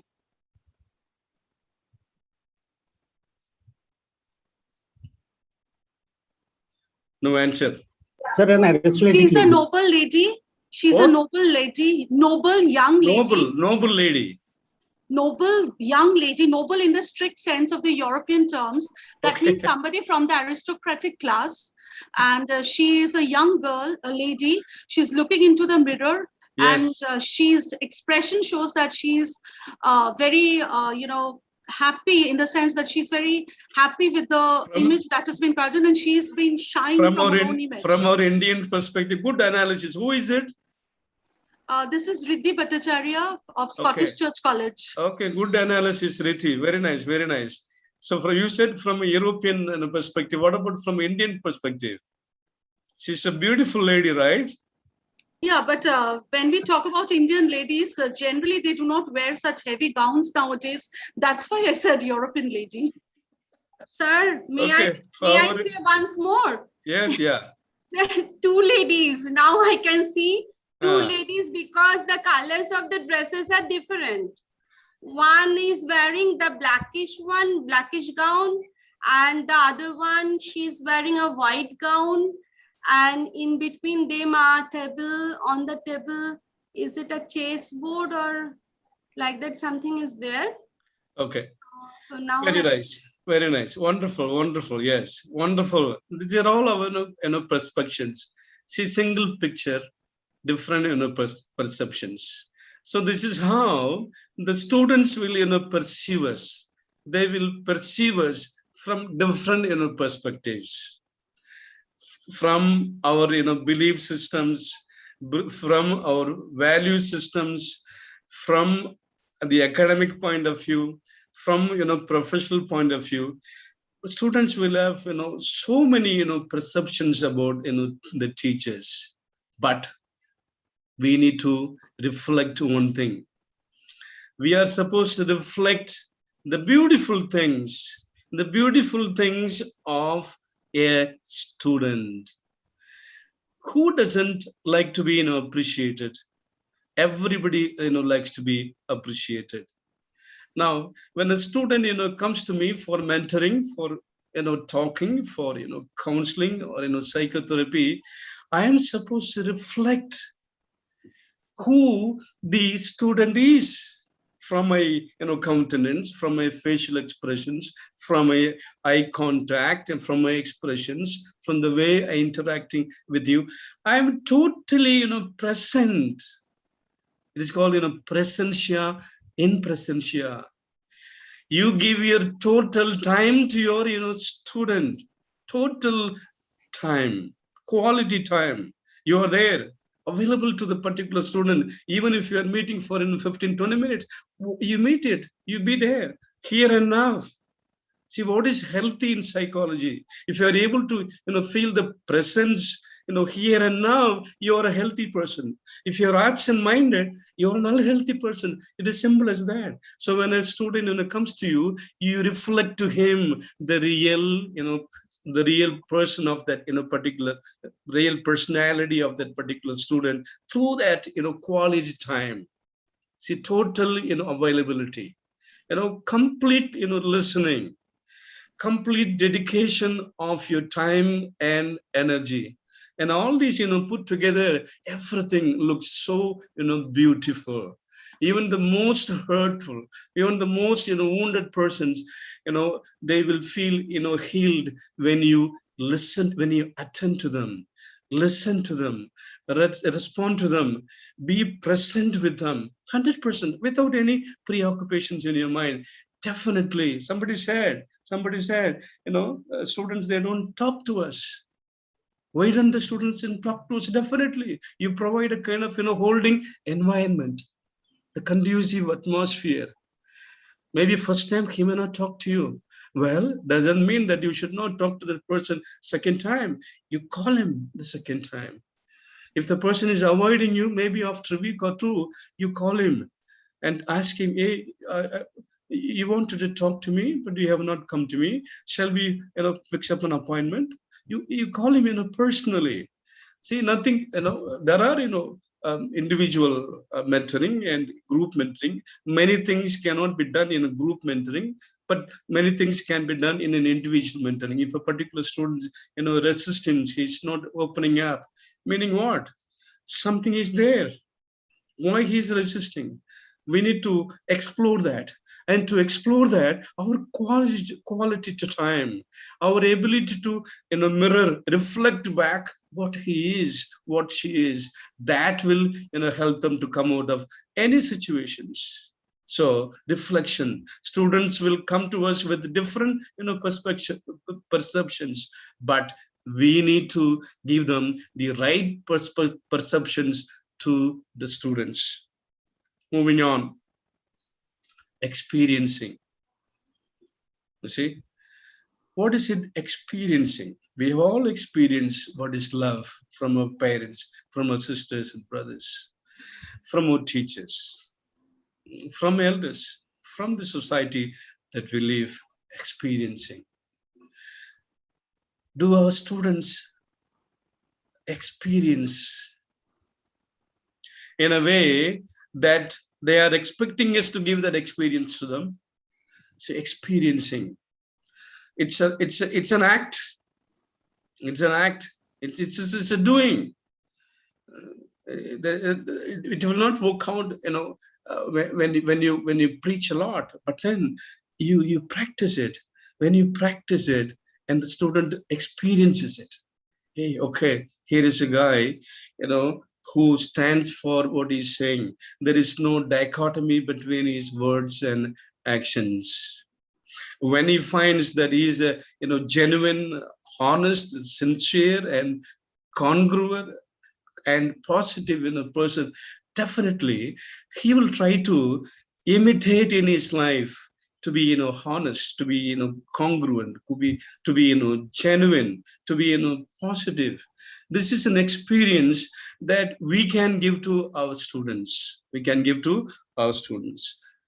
Okay, moving on, I want to give you some of the, we think mentoring is this is a new concept. No, mentoring is there for very, very long time. Mahatma Gandhi was the mentor for Martin Luther King Junior, and for Mahatma Gandhi, the great man, Atma, the great soul, you see, he was looking for mentors for some of his spiritual crisis, spiritual struggles, personal struggles, and he was looking all over, from all spiritual quarters, from all corners of the world. But then he found someone. I'm going to show you video of a person who was the mentor to Mahatma Gandhi. And this is an experience. Mentoring is an experience. And we are going to see more of that experience, how different people as mentees have experienced so many aspects of life in their mentors. I am going to stop this presentation. Okay, then I'm going to open a video.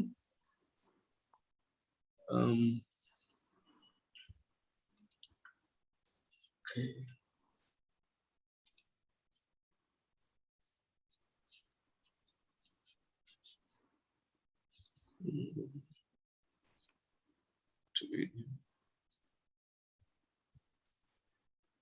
Just a second.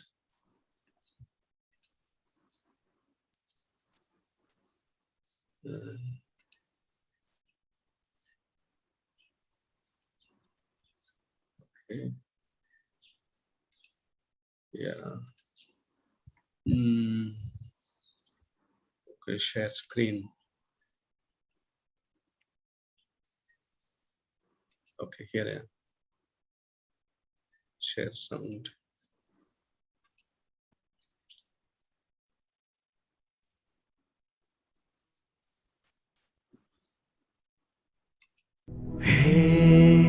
Gandhiji's words reveal, the world credits much to my name, but for what I am, I owe much to his living company. Is the video audible? Such was the man who captivated my heart in religious okay, matters, as no other man has till now. In my moments of spiritual crisis, he was my refuge. The more I consider his life and his writings, the more I consider him to have been the best Indian of his times. I myself am his admirer.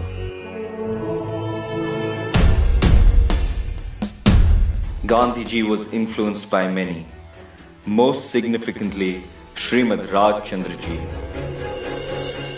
an enlightened being, a philosopher, a universalist, a learned poet, and one bearing mnemonic powers. Gandhiji first interacted with Srimad Ji in 1891. Frequent associations resulted in admiration, and Gandhiji regularly memorized, meditated, and pondered upon his writings. In South Africa, Gandhiji was influenced to adopt Islam or Christianity. In this spiritual crisis, he sought solutions from several religious authorities. However, it was Srimadji's judicious answers to 27 questions posed by him that restored his faith in his own religion. Gandhiji credited his conviction to non-violence, the importance of celibacy, and respect for all religions to Srimadji. Gandhiji aimed to create spiritual warriors armed with the weapon of non-retaliation, addressing large gatherings in Pretoria, Ahmedabad, Bharuch and Mandvi. He proclaimed that Srimadji's writings gave him contemplative fodder.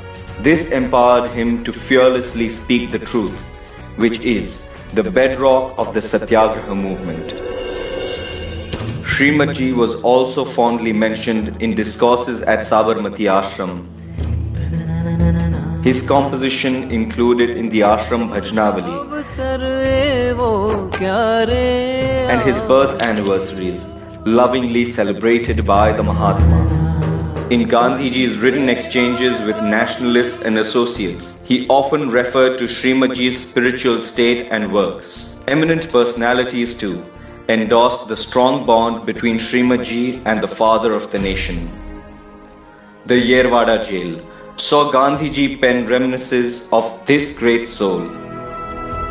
Prominent newspapers too bore testimony to Gandhiji's reverence towards Srimadji, to whom he dedicated an entire chapter titled Rai Chand Bhai in his autobiography. Mahatma Gandhi's life was a shining example of spiritual conviction that brought the nation its glorious independence.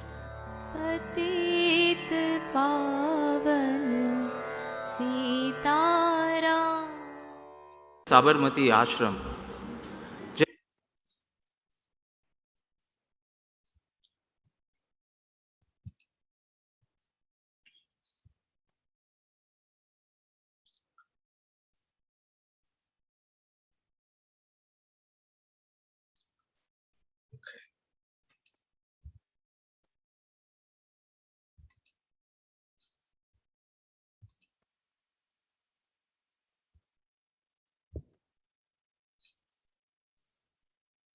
Can you see the screen? Yes, sir. Okay. Mahatma Gandhi and Martin Luther King. Well,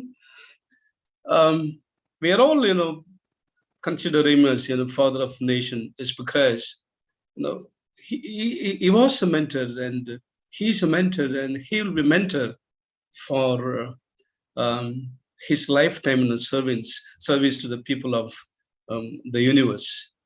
A powerful mentor indeed.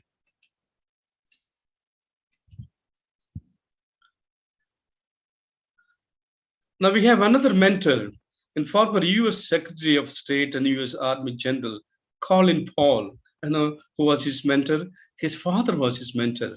He says, all of us have the ability to serve as a mentor, to step forward and say, I'm going to be a mentor because I want this next generation to take America to a higher level, a better place.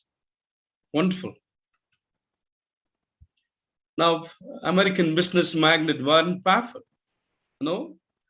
he was the mentor for Bill Gates. He says, for all the things I have learned from Warren, the friendship thing, the greatest thing might be what friendship is all about. Mentor can be a friend. The late Steve Jobs, you see,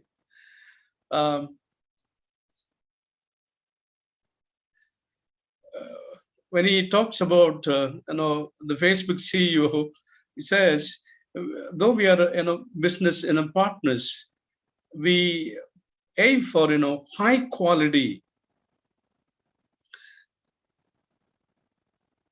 Okay. Second, yeah. Okay. Share screen.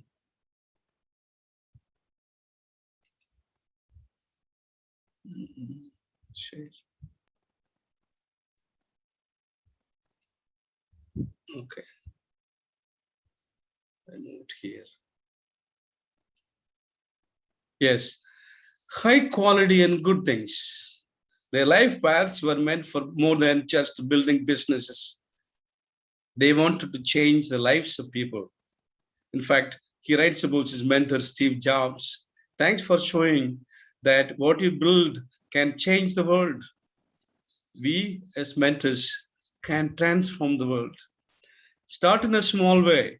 Start in your classroom. Start in the institution. It spreads like wildfire. We can transform the world.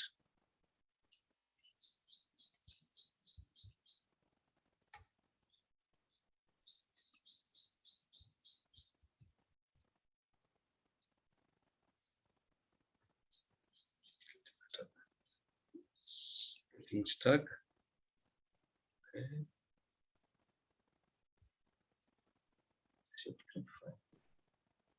Okay. Mother Teresa.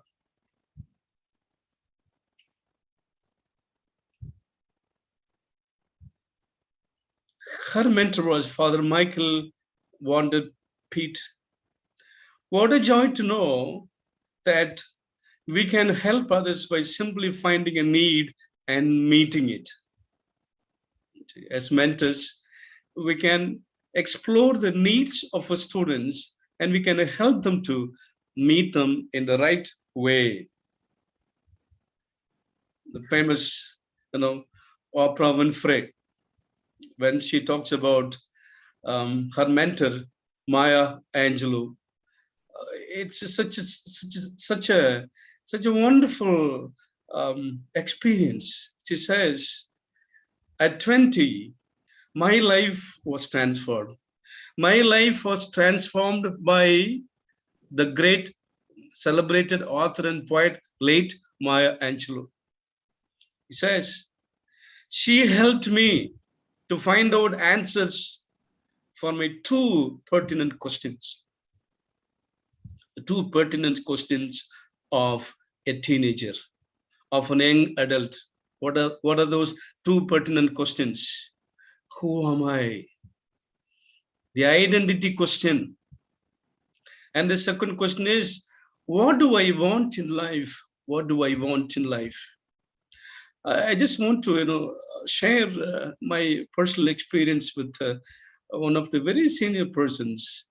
I was working in an emergency department in one of the hospitals in the US, and I had a senior person who was also a clinical counselor psychologist, and he was very senior to me, and I always considered him as a senior, and I gave all the respect that he deserved. And one day he told me, John, I want to talk to you. Can you give me an appointment? Yes, I said to him, my appointment. So he was in his early 70s, and he started sharing his lives. And towards the end of it, I asked him a question. His name was Maurice. Maurice, could you tell me what do you really want in life? His immediate answer was, I don't know. I don't know. Very difficult question. What do we really want in life? So we have to answer it. Even at this age, we are unable to answer that. And what about the students in their teenage, where they're starting their life on a even platform. When the teenagers, when they begin their life, their life is always compared to a roller coaster. We have gone on roller coaster. When the roller coaster starts, it is on the even ground, but then it goes up and down, up and down, up and down. And when the tour is over, again the roller coaster is on the even ground. Now, teenage students' life is, like, traveling on a roller coaster. Is when they enter into college, they are on the even ground. But then their life is fluctuating up and down, plain highs and lows, mountains, hills and valleys. They start at the even ground at the age of 15. It's only at the age of 22, once again, when they're entering into early adulthood, young adulthood, they are once again, after somewhat finding an answer to the question, who am I, what I want in life, they are on the even ground. Now, how many years they spend in searching an answer for these vital questions? Who am I and what do I want in life? Almost 7 to 8 years. 8 years they spend in finding answers to these two pertinent questions. This was the experience of the famous speaker. If you listen to Oprah Winfrey, you will be wonderstruck from where all the wisdom is coming from in such a person like. And she recognizes that Maya Angelou, her mentor, helped her at the age of 20. At the age of 20, women get mature 1 or 2 years earlier than men, and boys, girls get mature 1 or 2 years earlier than the boys. Like so, at the age of 20, she was able to find out answers for who am I and what do I want in life.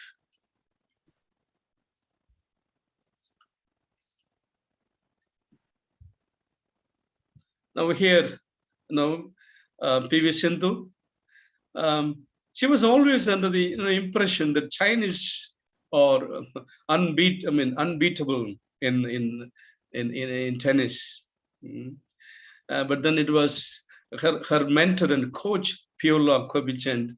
Now she says, she recognizes, he taught me the Chinese are beatable. Very interesting. Very interesting.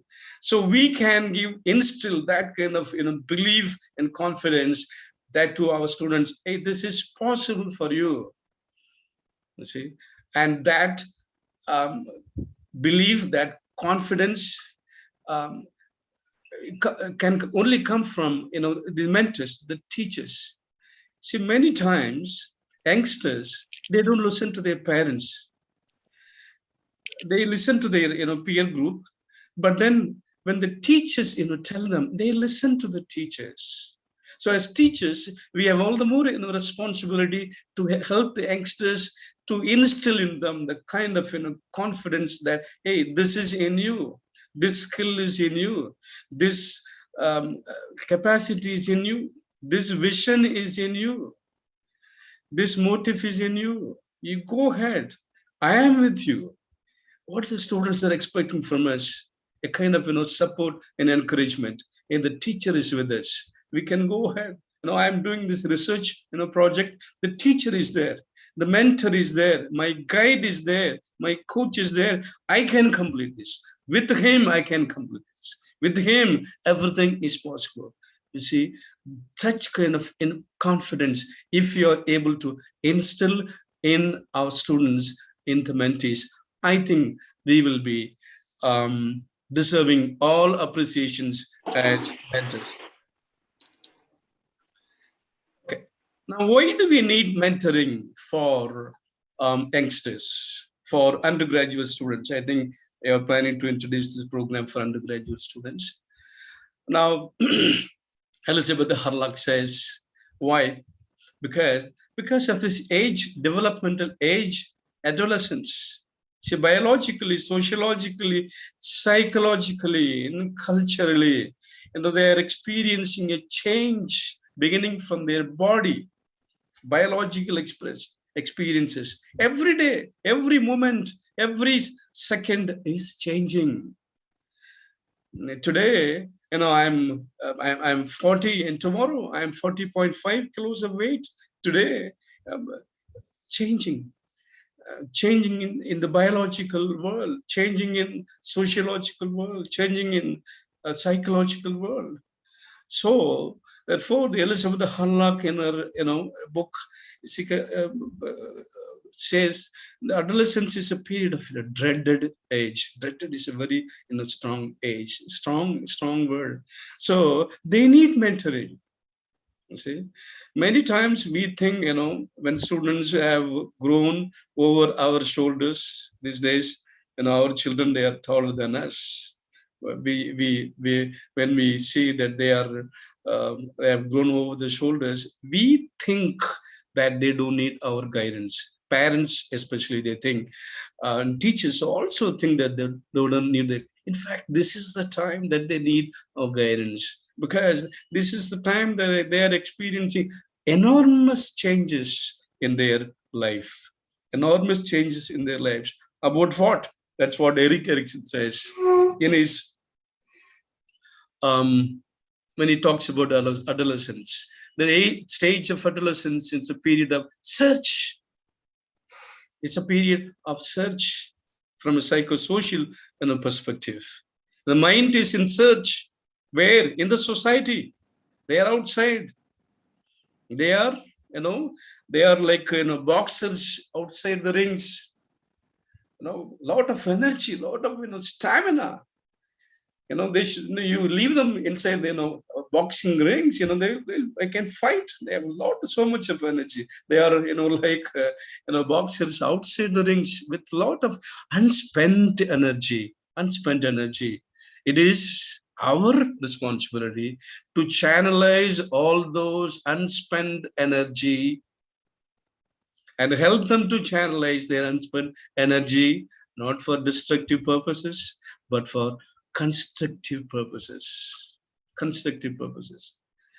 According to UGC, there was a survey about their study skills and reading skills of the students. Like, the survey was taken among the PG students, and the result of the survey said it was very, very disappointing that 75% of the PG students, students who are doing their post-graduation, they don't spend even 30 minutes a day for their personal studies and reading and writing and so on and so forth. Very disappointing. What are they doing with their energy? They are simply wasting their time. It is a colossal wastage of time. And it is our responsibility, to catch them young, to channelize their energy for, research, for various, constructive purposes. And when he says it's a period of searching, they have, they're not that they have lost something and they are searching. No, they are searching for the first time. They are searching for the first time. It's not that they have lost it. You see, if they have lost it, they may find it. But then for the first time, they're searching. What are they searching? Who am I? How can I be independent? What is right? And who do I love? Who do I love? Moving on. They're searching for their identity. It's not identity does not mean that family, parents, village. It's all part of identity. But what is, in fact, they are searching. They are searching for goals. They are searching for roles in the society. They are searching for their career. They are searching for their vision. They are searching for their profession. Are we there to help them to search in their, help them in their search for identity? Who am I? See, we said we mirror this to them, kind of reflection. We have to give it to them. Who am I? And the second search is about autonomy. How can I be independent? This is the time that youngsters, they want to have their own bike. They want to stay in the hostel. They want to have friends and mobiles and so on and so forth. They want to be independent. They want to be not under the control, especially of the parents. This is his psyche, because so far, we have been under a control, do this, do that, discipline, timetable, and so on and so forth. You see, Monday to Saturday and Sunday it goes on. But now, leave us alone. How can I be independent? Just because they want to be independent, they cannot compromise with cultural values, family values, educational values, society values. No. Given this situation, we have to help them to take decisions in an independent way. See, dependence is not healthy. Total independence is not healthy. Interdependence, give and take. See, not that they are grown, physically over their parents, that they take control of the whole situation. No, it's absolutely wrong. This is how the role of the mentors come. You see, if there is a problem in the family between the student and the parents, it's the role of the mentors. Come on, guy. You see, now things have to move in the right direction. You cannot take simply take parents for a ride. Many students, they are so when they get money, they spend in a way that it's not very much accepted. You see, many students are, just because they want to experience independence, they want to experiment with the sense of independence, they indulge in unhealthy activities like alcohol, drugs, misusing internet, social media, misusing relationships, indulging in unwanted sexual behaviors, and so on and so forth. That is not independence. Independence meaning that you are also a responsible student. So this is our response. We tell them, okay, you have an independence, but with a measure. There is an yardstick of independence, morality. They already told. Now they are searching for what is right and what is wrong. These days, when they look around and see,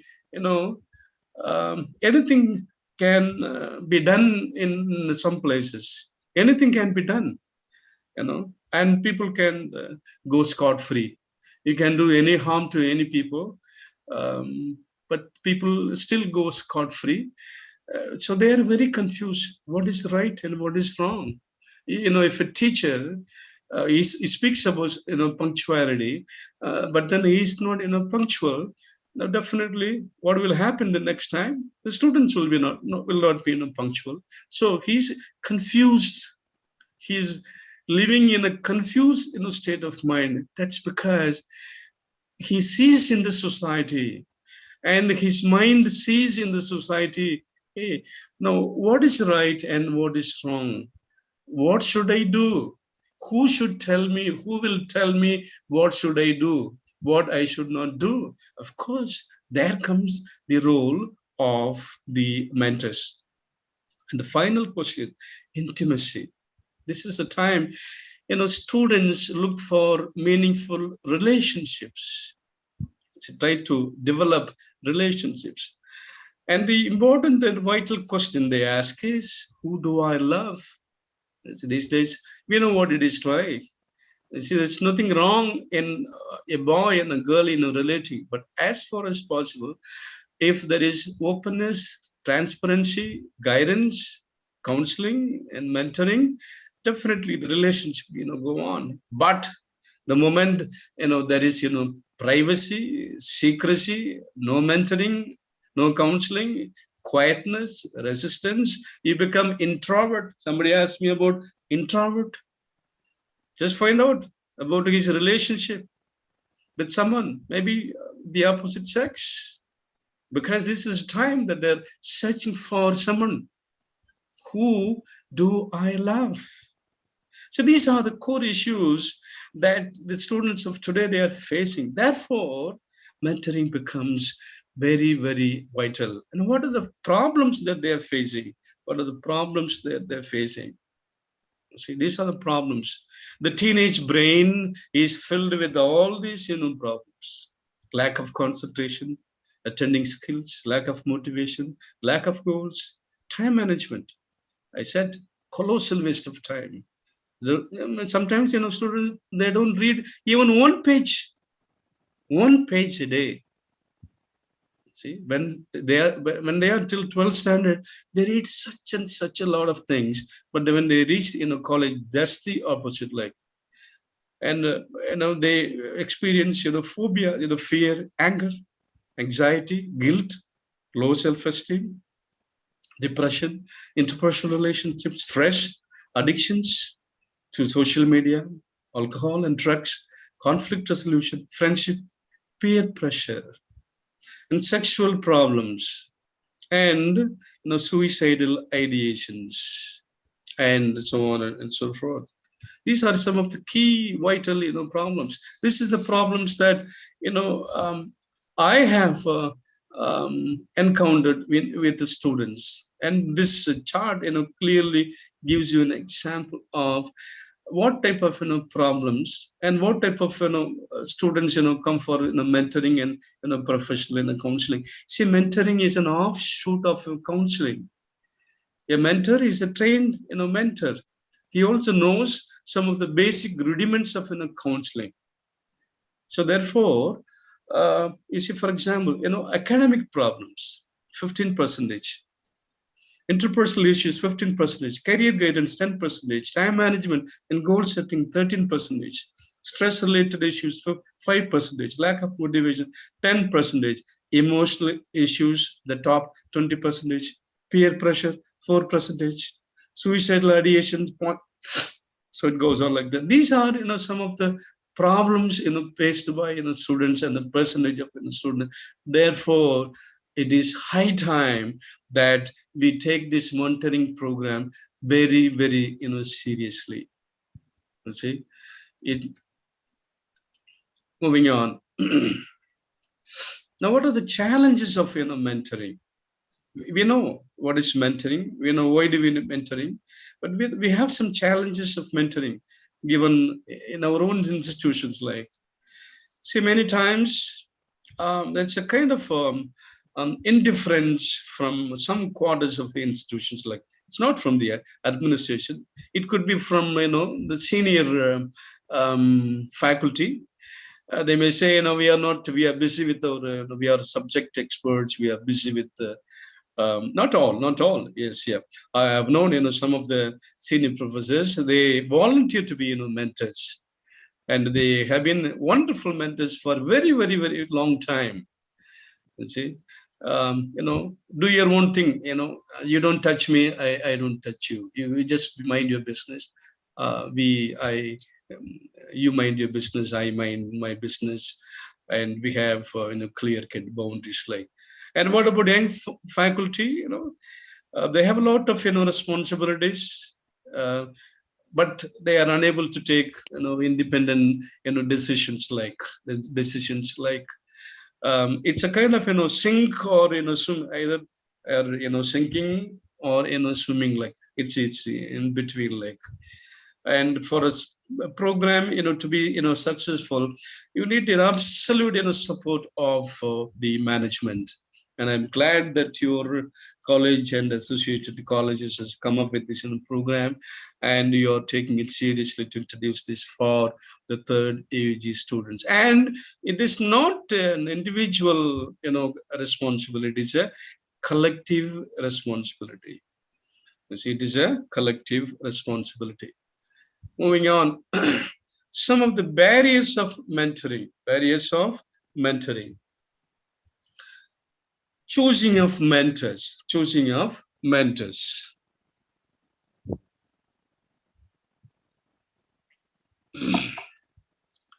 Whose choice it is? How do we choose the mentors?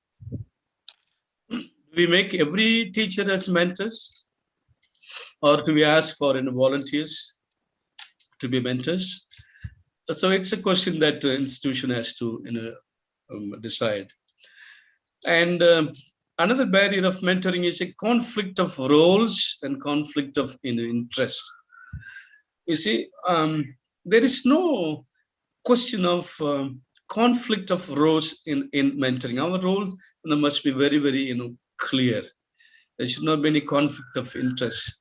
In no way that we can make use of our mentees for our personal interest or personal gains. You see, and your themes, your mentoring sessions, should not be addressing the interest of the mentors, but it should be interest. It should be the interest of the students. So many times, it's not imposing our own ideas on the students. No, it's trying to find out the interest and the needs of the students and addressing them accordingly. Many times the students have the disadvantage of one person perspective. Well, we cannot help that, because sometimes mentors, they would like to continue with the same batch from first year to third year. It has got its own advantages, and it has got some disadvantages, but then the mentor can manage. An intelligent mentor with multiple um, um, choices, multiple sense of intelligence, he should be able to manage the students for 3 years. Like, mentor could leave the organization. What if somebody leaves the organization in between the program? Once again, well, it becomes a problem. Seeking favors from the mentees. Well, in no way we can seek any favors from the mentees. You see, it is unethical. It is unethical to receive gifts, to asking him to do some personal, some of our personal works. It's unethical, and we cannot make our mentees dependent on us. Never make the mentees dependent on us. Our duty is to make them that they take independent and responsible and mature decisions in all areas of their lives. Okay, there are 3 levels. Any questions? Any questions? So there are many questions in the chat box, but you might take them after you are done at a later stage, perhaps. Yes. Yeah. Just a second. Now, how many more minutes I have for my presentation? It's 5:22 now. Sir, around 10 to 15 minutes. I have 15 minutes more. Okay, all right. So there are 3 kinds of levels of mentoring. Peer mentoring, meaning the students mentor among themselves. They discuss a lot of issues among themselves. Mentoring, that is teacher mentoring. And professional mentoring, like me, counselors mentoring the students, teachers, and so on and so forth. Okay.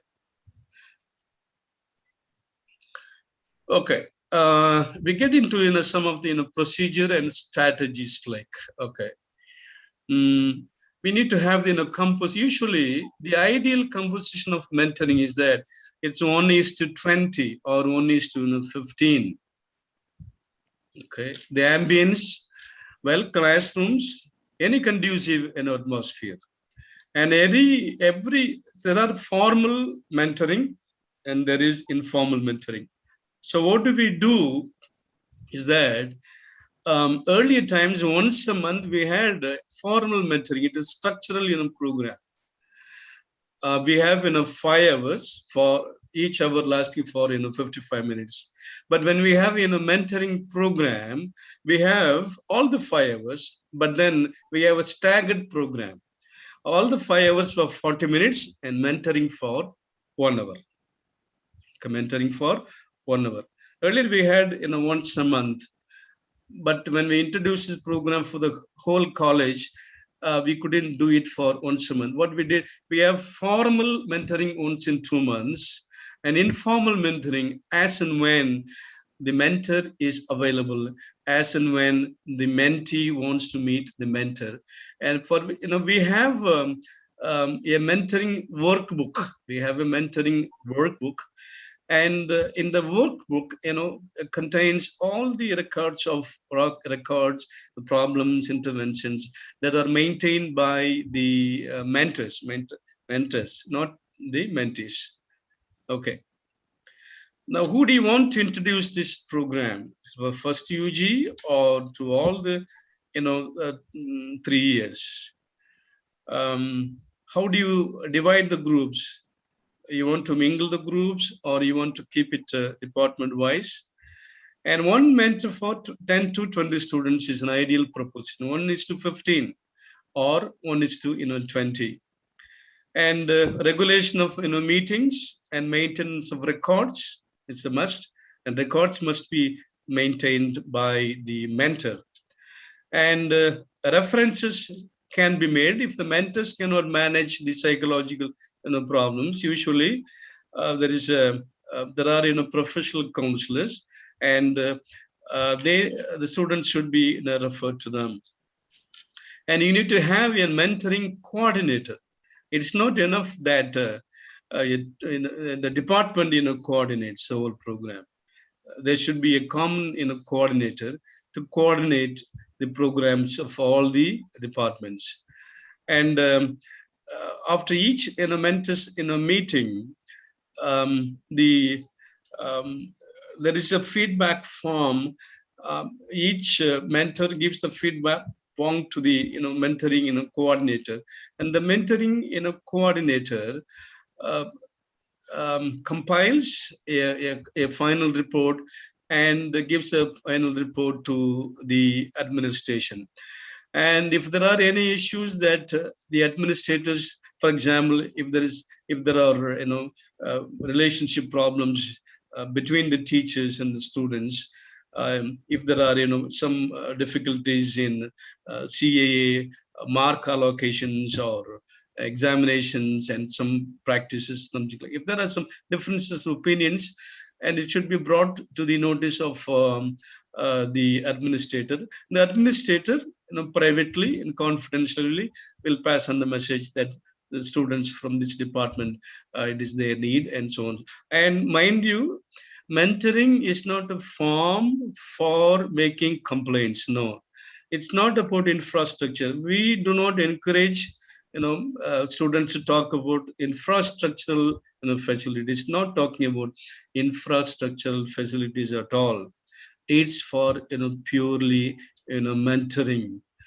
It's purely mentoring on the issues that the mentoring coordinator or the professional counselor has circulated in connivance with the felt need of the students. Just I have already covered most of the things, like okay, recording of the proceedings in the workbook. We have a workbook, and since I don't have time, I don't want to go into the details of the workbook. Like okay, this is the evidence of success. See, we got about 6,000 odd students, 6,000 plus students, and we have 300 mentors, and each mentor is allotted within 20, sometimes some cases 20 plus, some cases 15 plus, some cases 10 plus. So these are all the experiences of the students about mentoring. Let's see, 80% of them have said the mentoring program has been excellent. Okay.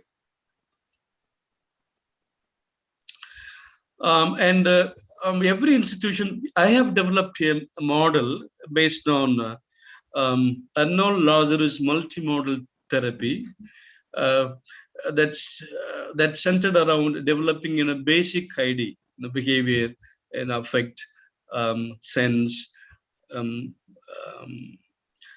intelligent, and so on and so forth.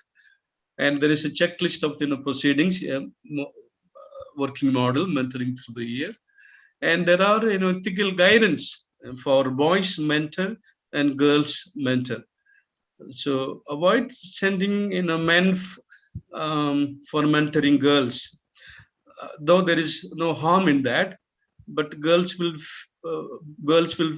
feel more free to share with their own gender. So there are some ethical guidelines for boys mentoring and girls mentoring.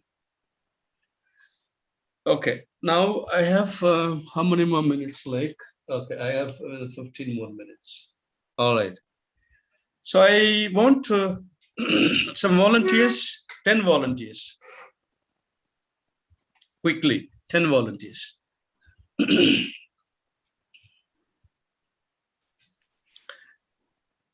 So, number one, your number is 1, Professor Esita. No, sir. I will volunteer if. Yeah. If others are coming, okay. Quickly, you need to So come I on the can video. volunteer. Riddhi. Huh? Riddhi. Riddhi, yes, yeah. Riddhi, your number is 1. Kindly come on the video, please. Kindly come on the video. Technician, kindly enable the participants video and audio. Riti, where are you? Yes, sir, but my video can't be opened. Can't be open. Technician? No, sir. Okay, however, your number is 1, right? Keep Okay, your sir. number is 1. Riti, number 1. Professor Ejita, just keep a record of number one, Riti. Yeah. Next one, quickly. Even if you don't come on the video, no problem, but quickly. Aniruddha Chatterjee, you raised hand. Aniruddha? Yes, I'm ready to volunteer. Okay. So you just confirm it to sir that you are ready to volunteer. Sir, please consider my name. Okay. Then Sunita Sherpa. Yes, ma'am. Okay, thank you. Then Gunjan. Yes, ma'am. Okay, thank you, Gunjan. Then Sujata Sinha. Yes, ma'am. Okay. Then Digvijay. Yes, ma'am. Thank you. Okay. Then some more, please. I have received 6, 1, 2, 3, 4, 6. Four volunteers more. Please. Please.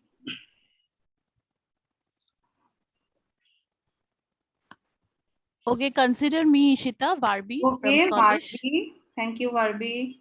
7. I need 3 more. Please. Fast. We don't have much time. I'll Yes. volunteer. Dipti. Yes, professors. Yes, yeah. Thank you, Dipti. Dipti, 8. 2 more. 2 more, please. It's going to be very interesting and fun. 2 more, please. Shushmita? Ishita, consider my name, Mona Lisa. Mona Lisa. Okay, and 1 left. 1 left. Please. Shreya, are you here with us? Shreya? Shushmita? Prodipto? Yes, I can be there. Thank you. Okay. Professor Esita. Yes. Now read out their names and their number, serial number. Okay. First, sir, should I take just first name or first name? First name. First name is 1. Yeah. Okay. First name is Riddhi. 1. 1. Yeah. That I have done. Second is Aniruddha. 2. Professors, kindly keep your serial number. Yes. Kindly remember your serial number. Okay. Yeah. Aniruddha 2. Sunita Sherpa 3. Gunjan 4. Sujata 5. Digvijay 6. Barbie 7. Dipti 8. Mona Lisa 9. Prodipto 10. Done. Okay. So welcome, professors. This is actually a mentoring session. Okay. Welcome to this mentors meeting today, 14th September 2021. Today's theme for mentoring is time and management. Okay. So all the 10 of you, are you there? Good. I'm very glad that you have volunteered. Now there are 2 rounds of mood check. The first round, short mood check.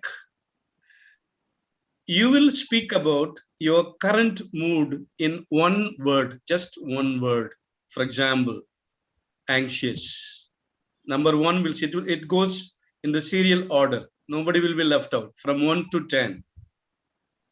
Okay, from 1 to 10. You don't have to tell your name. Just number 1. Anxious. Number 1. Confused. Wait. Hold on. Oh. Hold on. It's not not started. Okay. Just you express your mood in one word. It's called short mood check. I am also part of it because mentor also is part of it. Okay. All right. Shall we begin? Yes. You express your mood, your feeling at this moment, here and now, in one word, just one word. So it should go in the serial number. Order is serial number 1, 2, 3, 4, 5, 6, 7, 8, 9, 10. Okay. So I will be 0. Okay, I will be 0. Okay, I start. Relaxed. Confused.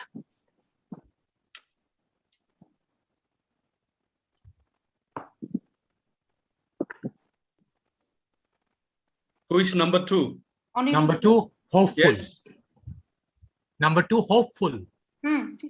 Eager. Hopeful. Number 5, excited. Eager. Number 7, excited. Number 8, interested. Number 9, inquisitive. Number 10, annoyed. Okay, that's round 1, short mood check. Okay, round 2, long mood check, meaning you express your mood here and now in one word. You explain that particular word in one sentence or two. One sentence or two. I begin. I feel relaxed because the participants are so well responding to all the questions that I have posed. I am confused because I'm trying to understand what is this exercise all about and what will be the end product.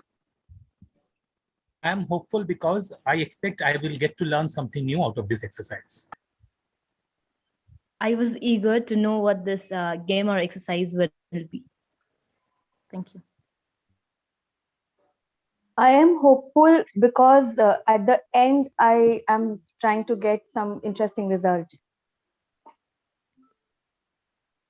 I'm excited because this is a new experience for me. I'm eager because I want to know about this field because I'm new in this mentor-mentee relationship. I'm excited just to be a part of this activity. I'm interested because I'm getting new information and I feel it could be helpful for me as a mentor.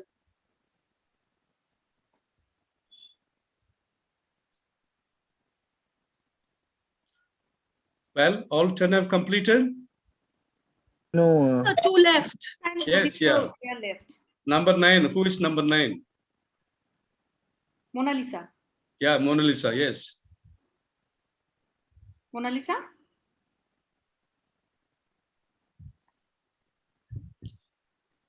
Okay, Pradipto? I'm annoyed because of the weather that is going on for last 1 week in Kolkata. We are having a very warm weather, Mr. Who is that? Pradipto. No, it's not really warm. It's raining for last. Here in my place, it's it's hot. We are almost in a second summer. Very nice. Yes, good. I'm glad that all of you came out very successfully in round number. Short mood check and long mood check. Remember, short mood check and long mood check. I'm going to explain to you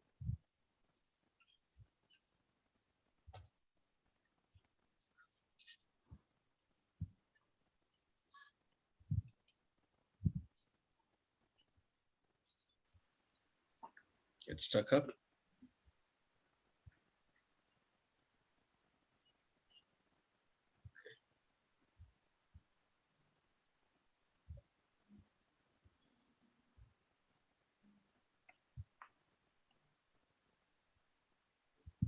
Okay. Now this is what we are going to discuss, and we are going to identify what kind of what type of time users we are. We are talking about time management. How do we manage time? There are different types of time users.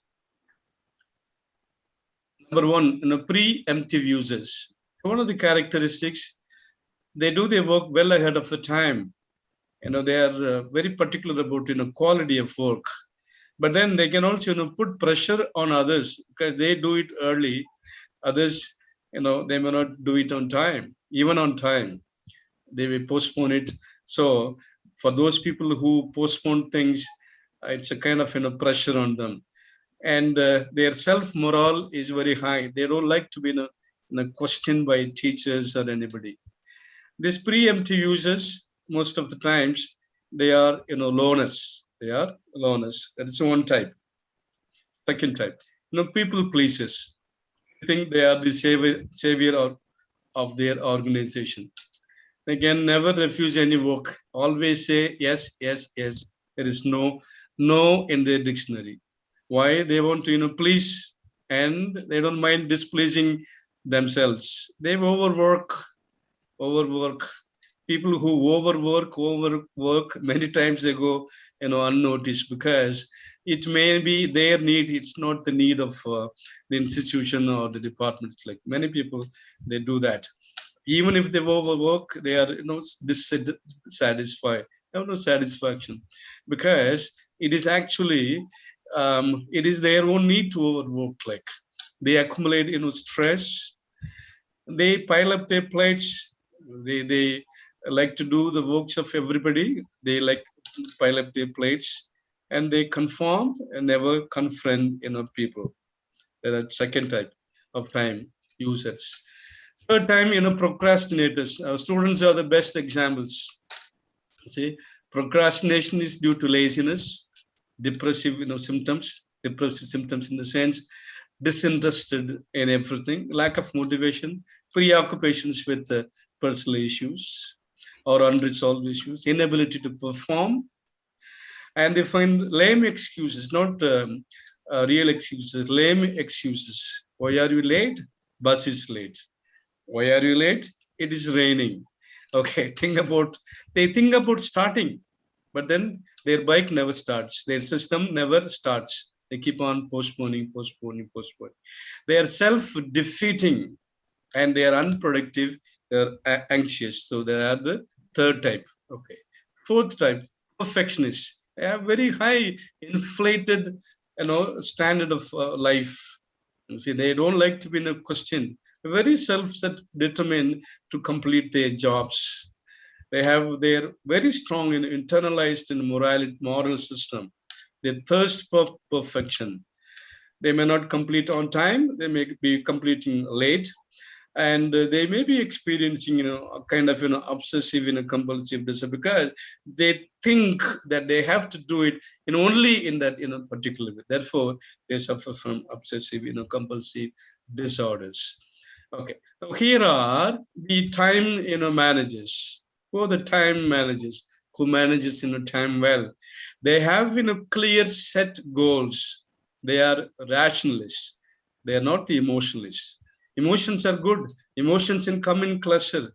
But then what should guide? It's not emotions should guide people. It is rationality that should guide the people.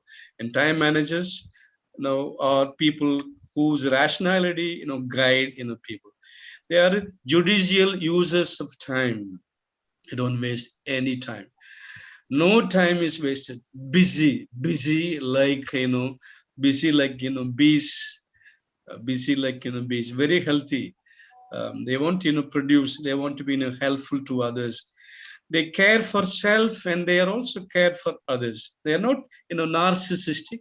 They are not, self-centered, but they really care for self They're very disciplined, and they also care for others. They are existentialists. They are not the brooders of the past. They are not the dreamers of the future. They are the existence. They are concerned about here and now experiences. They very well rationalize, analyze risk factors. They can take decisions. They can implement decisions. They can execute decisions in the right way and the right time. They are great learners, and they are very productive. They are not very meticulous. They may make some silly and funny mistakes, but everything they do it in good conscience. Okay, now coming back to the participants, number 10. Okay, you belong to which type? First type, second type, third type, fourth type, or fifth type?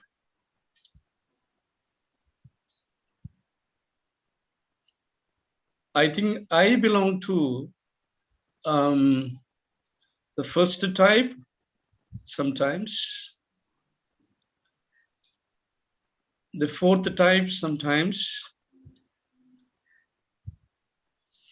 and the fifth type sometimes. I'm not to the second type, and I'm not to the third types. Number 1. So since I know myself, I know I am the third type. Okay. Sir, I don't find myself fitting into any particular type. I kind of belong to a combination, as you said. Okay. So at times I am 1, at time I am 3, these 2. Okay. Okay. Good. Is it third one? Who is that third one? Yeah, I'm Sunita. Number? Okay, no, I'm asking, should I answer now? Oh, yes, yeah. Number 3, yeah. Okay, like when I was looking at this points that you have mentioned out there, I was just thinking I'll say self-care and other care. Again, great learner and productive. But once I heard before me, one sir was saying that it's a combination of all. So I would say even I have these combinations. Thank you. Combination of 5 and? Okay. Next.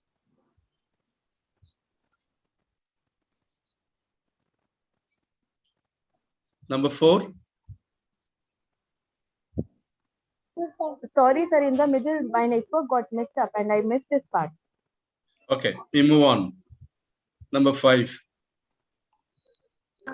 I think I belong to, sometimes I belong to number 3, third category, sometimes second category, and sometimes fifth category. Okay. Combination of 1 and 4. Sir, I am a combination of 1 and 5. Okay. 1 and 4, good combination. 1 and 5 also is good combination. Okay, good. I'm a combination, I think, of 1, 4, and 5. Yes, it makes sense. I'm a combination of, I think, 3 and 5. It depends on the issue itself, the prioritizing the issue. If I find it very important for me, I become number 5. If it is not appealing to me, I prefer to remain under category 3. Number 3. 3 and 5, yeah. 3 and 5, okay. Yes? Should I? Yeah, go ahead. I actually don't want to get into this debate of McGregor, person X, person Y. That is very binary choice. I personally don't believe a person can be extremely person X or person Y. So keeping that debate aside of 1 or 2, yeah. I think I'm a combination of 3 and 4. I'm not saying I'm 1, so I'm not 2, or I'm 2, so I'm not 1. I'm not getting into that debate. Yes. Yeah. I think I'm a combination of 3 and 4. Okay. Okay. Yes, that combines well. Yeah, combines well. Yeah. Okay. 3 and 5. Okay. 3 and 4. Yes? What's the next number? Sir, I think it is done. 10. Pradipta was 10. last. Yeah. Okay. Yes, yeah. As many of you said, we may belong to all types. Like sometimes we cannot strictly categorize, and we belong to the first type, second type, third type, fourth type, and fifth type. Now, what I say is that in every type there are some good qualities. Keep those good qualities. Okay. Now, the fifth type is an ideal time management qualities, ideal management time qualities.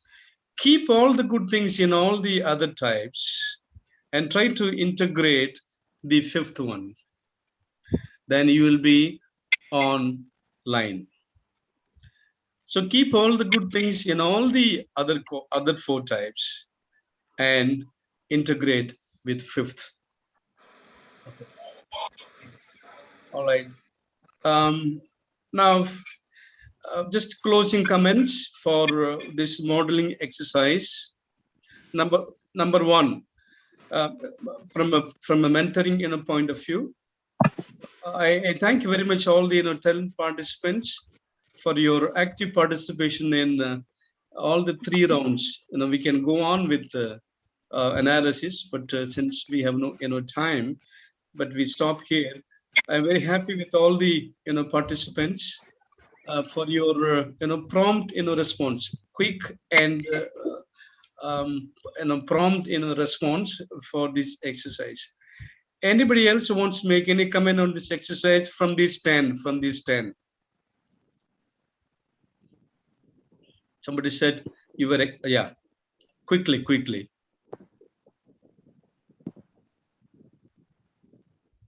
May I say something, sir? Sure. So I haven't participated in that way, not a volunteer or whatever, but I've been, going through with you all the whole exercise.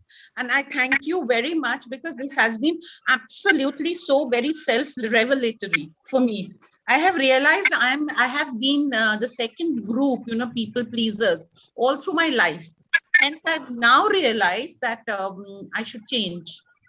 And I suppose it's never too late to change, but I think I will starting from today. So thank you, sir. This has been a very, very effective learning lesson for me. Okay. Awareness is itself is a half healing. So you are 50% already healed of your issues. So awareness itself is 50% healing. Okay. Yes. All right.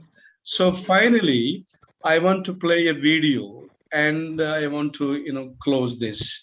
And it has been a wonderful experience for me for the last couple of hours. I think it's almost enough time, and we have some questions afterwards. I stop here with the final video.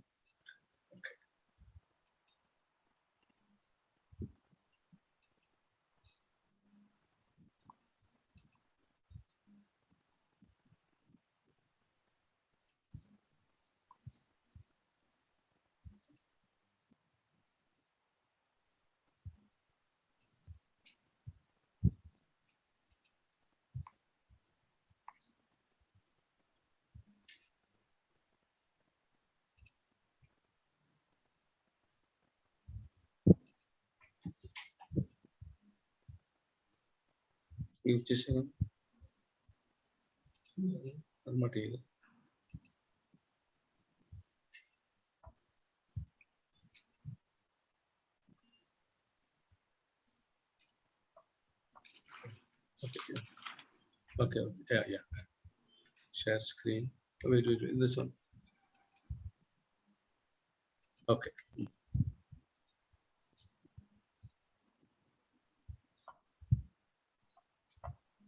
Play.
Yes, dear teachers,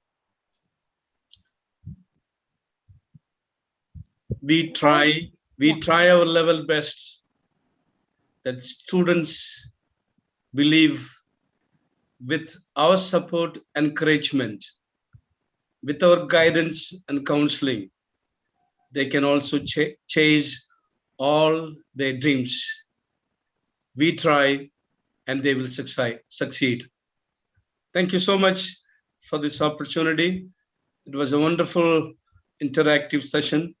I was very happy whenever I opened the floor for discussion. You came out the questions and interactions. Were very, very free. I'm very happy and I'm very impressed. Thank you so much. Any questions? Yes, sir. Actually, we have 10 questions. 10 questions, only 10. Yes. But what I'm trying, I know it has been very exhaustive for you and we have thoroughly enjoyed. So no problem. Yes, okay, no problem. Yes, sir. So what I'm thinking that let's take up the question one by one, and I'm just trying to make it precise so that it helps us to understand, comprehend everything. So, sir, the first question comes from Professor Debodhuti Banerjee, History Department, Scottish Church College. His question is, in the intellectual process, is it possible for a junior faculty to be a mentor for his or her senior colleague? From an intellectual perspective, it is possible provided the senior accepts the junior as a mentor. If it should be reciprocal. If the senior does not comply with the rules of mentoring, even intellectually a junior cannot be a mentor for seniors. Okay, sir. So we are coming to the second question, that is from Chandrima Mitra, faculty in the Teacher Education Department, again from Scottish Church College. Her question is, companionship between friends or between spouses, can that be a model of accompanying? So, model of accompanying. Definitely companionship, not of spouses. Yeah. See here, in a friendship, it's not on equal terms between a mentor and a mentee. Friendship in a different level.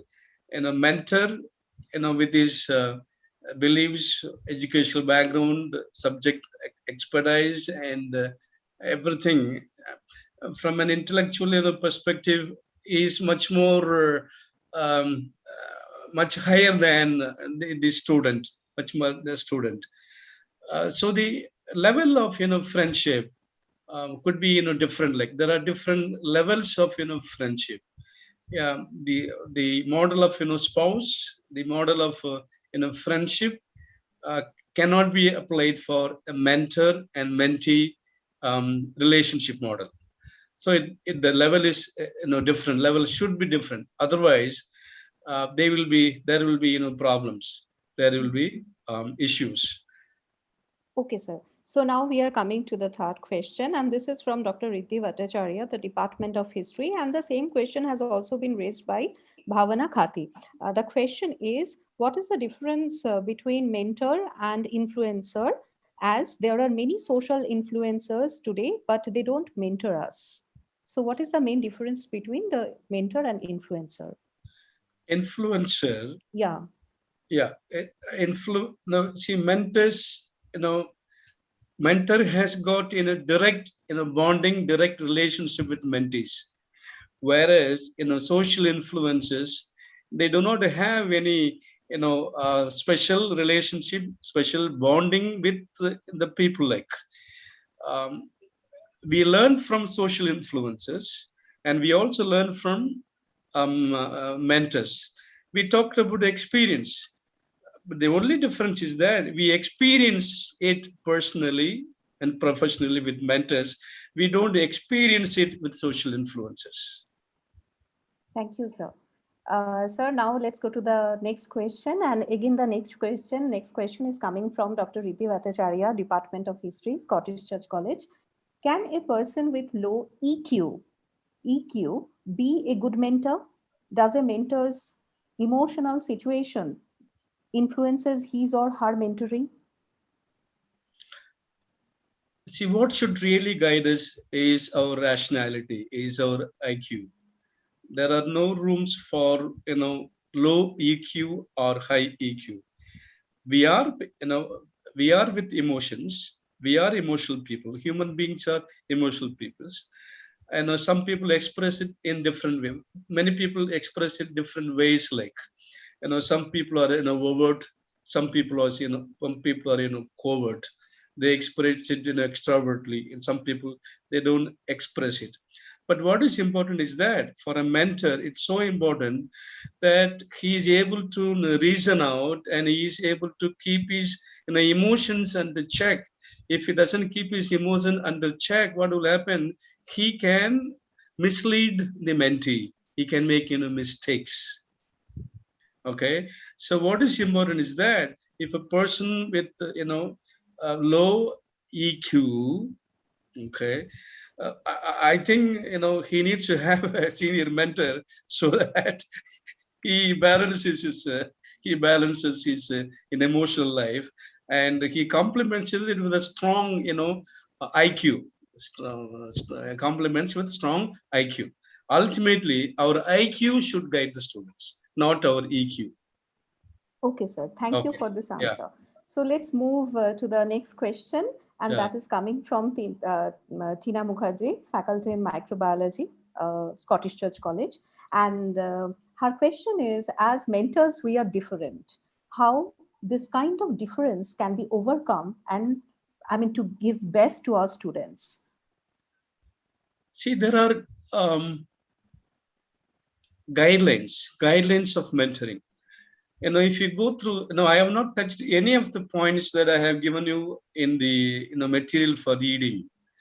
If you go through the materials, there are different characteristics of mentor, characteristics of mentee, and who can be mentors. There are 20 questions. In fact, I wanted to give a send a Google form so that everybody finds out at what level he is in mentoring. But then I couldn't do it because of lack of time. But however, what is important is that there are guidelines for mentors.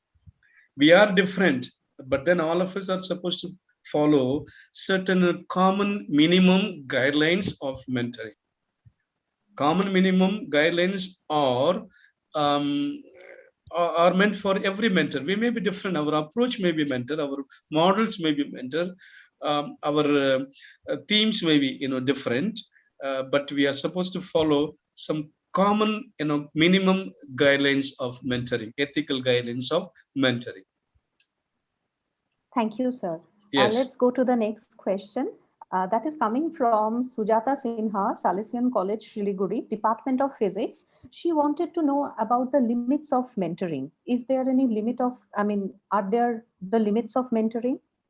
It depends on the need of the mentees, need of the students, like, you see. Now, there are some boundaries. Formally, it is conducted once in 2 months. Informally, the students can meet the mentors as many times as possible. But now we have to keep in mind for what purpose the student is meeting the mentors as often that he is meeting. You see, suppose if the mentor finds in his capacity that he cannot resolve some of the issues brought by the mentees, definitely the question of reference comes in. He has to refer that particular student to the a professional mentor. So he is a teacher mentor. He is dealing the mentees as a teacher, as a mentor. But there are issues that he cannot, for some of the psychological issues that he cannot handle. So therefore, he is asked to refer, such students for, professional mentoring or professional counseling. The moment a mentor feels, hey, this guy is, meeting me unnecessarily, he's wasting my time, that's the limit that he has to decide, okay, now I send him to a professional counselor. Correct. Thank you, sir.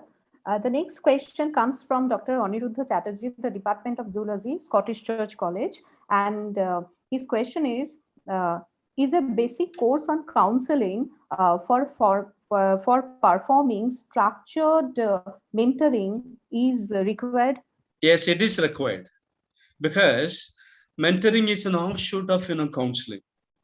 Some of the basic, micro skills of counseling each mentor should possess. For example, attending skills, listening skills, responding skills, paraphrasing skills, skills of empathy. These are all some of the micro skills and basic skills of counseling. I think we do conduct programs, counseling skills for teacher mentors. Because listening to some of the issues of the students, in individually, you need to, even in groups, you need to have all the skills, because students should feel confident about your skills. Students should feel here is a person I can confide with. Okay, so he needs to have some of the fundamental skills of counseling, and it is necessary. Thank you, sir. The next question is from Digvijay Kharga from Salesian College, Department of Physics. And his question is there a quantitative scale or estimation required to a mentor? Well, we can create one. You see, there are no quantitative scale or qualitative scale. Like, we can create one. For example, we have a scale for we have two kinds of feedback forms that is based on a Likert scale. The performance is based on the Likert scale. We measure the progress of the students with standard questionnaires, get their feedbacks, and we measure them in a Likert scale, and we evaluate the performance of the mentees as well as the performance of the mentors. Thank you, sir. The ninth question is from Gunjan Agarwal, Salesian College, Srigure. And her question is, what should be the first step in mentoring? Should the teacher be mentored initially?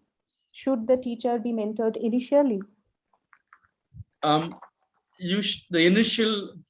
first step is the teachers need to be trained in mentoring. Okay, sir. Thank you. And the last question, that is the 10th question, is coming from Dr. Dipti Joseph, English Department, Scottish Church College. How much personal information should the mentor share with the mentee? Sometimes mentees know too much about the mentor's personal life. So how much we should share with our mentees about our personal lives? Okay. So it's an interesting question. I talked about boundaries. Clear boundaries. Make good neighbors. Good neighbors have clear boundaries. So therefore, there are certain issues in counseling. Suppose if a client is asking a personal question to a counselor, what we say, we just raise our hand. We just raise our hand. Meaning what? That this question is not entertained. You see. Now here is where we have to apply our sense of freedom or sense of rationality. The mentees, they don't need to know everything about the mentors like. And the mentoring is done on college campus. It is not done outside the campus. It is done only on college campus, not outside. It's not allowed at all. It is unethical to have mentoring outside the college campus, outside the college working hours. Okay, so it's better to have clear boundaries. The mentees, now well, he's after all a mentee. You are a mentor. You are a person of authority. You are a person of subject expert and experience and knowledge and so forth. So what is essential for a mentee to know, he should know. What is not essential, we can clearly tell him, well, you don't need to know all such details. Yeah, we will discuss some of the issues that pertaining to you. You can clearly and easily say to the mentee. Okay, we don't have to discuss further. Thank you, sir, for this wonderful session. And our question and answer session is now coming to an end. And the last announcement for the day, technical session for today's technical session, is that feedback form is already, the link for our feedback form is already posted in the chat box. Kindly fill it up. And now my role is over, and it is over to Dr. Srimoy Guhathakurta. And Srimoy, it's to you. Now it's over to you. Thank you, Ishita. Thank you, Professor Balai. It was such an interesting and such a comprehensive session. You covered so many pertinent and relevant points that we were actually expecting to hear. And, so we can really say that, what we were really looking for from the sessions of the resource person have been more or less satisfied in the technical session, first technical session at least. Thank you so much for your ready participation with our participants. It made them easier also from their side to actively, interact with you.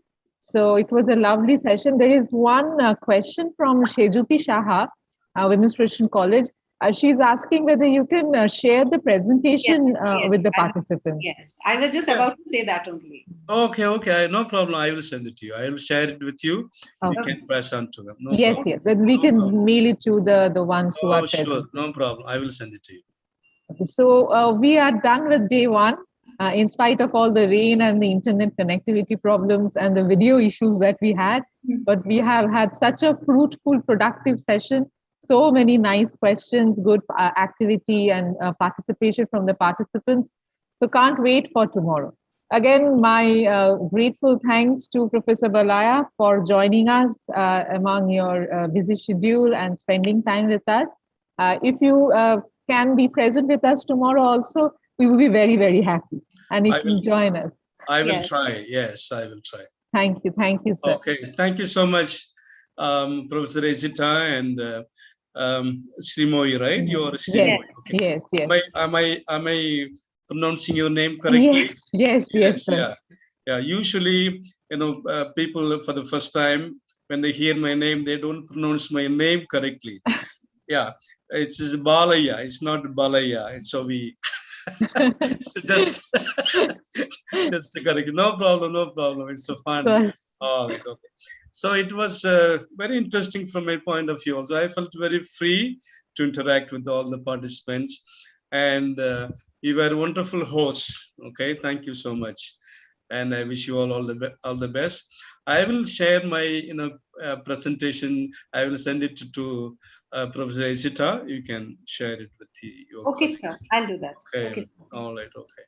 Thank you. So, thank you, sir. So far, so good. Thank you very much. Yes. Thank you. Thank you. So to all the participants, have a good rest of the day, and we'll meet again tomorrow sharp at 3 with our second technical session and our second resource person, Dr. Mary Jayanti. Looking forward to seeing you all. All those who haven't filled up the feedback form, me and Ishita are staying back for a while for you to do so. Please kindly fill up the feedback form. Thank you again. Could you send me the collated, what is that feedback? Yes, absolutely. Once we get all the responses, we'll send it to you. Absolutely. Okay. Good. Thank you very much. Thank you, sir. Thank you, sir. Good day. Good evening. Yeah. Okay. Bye-bye.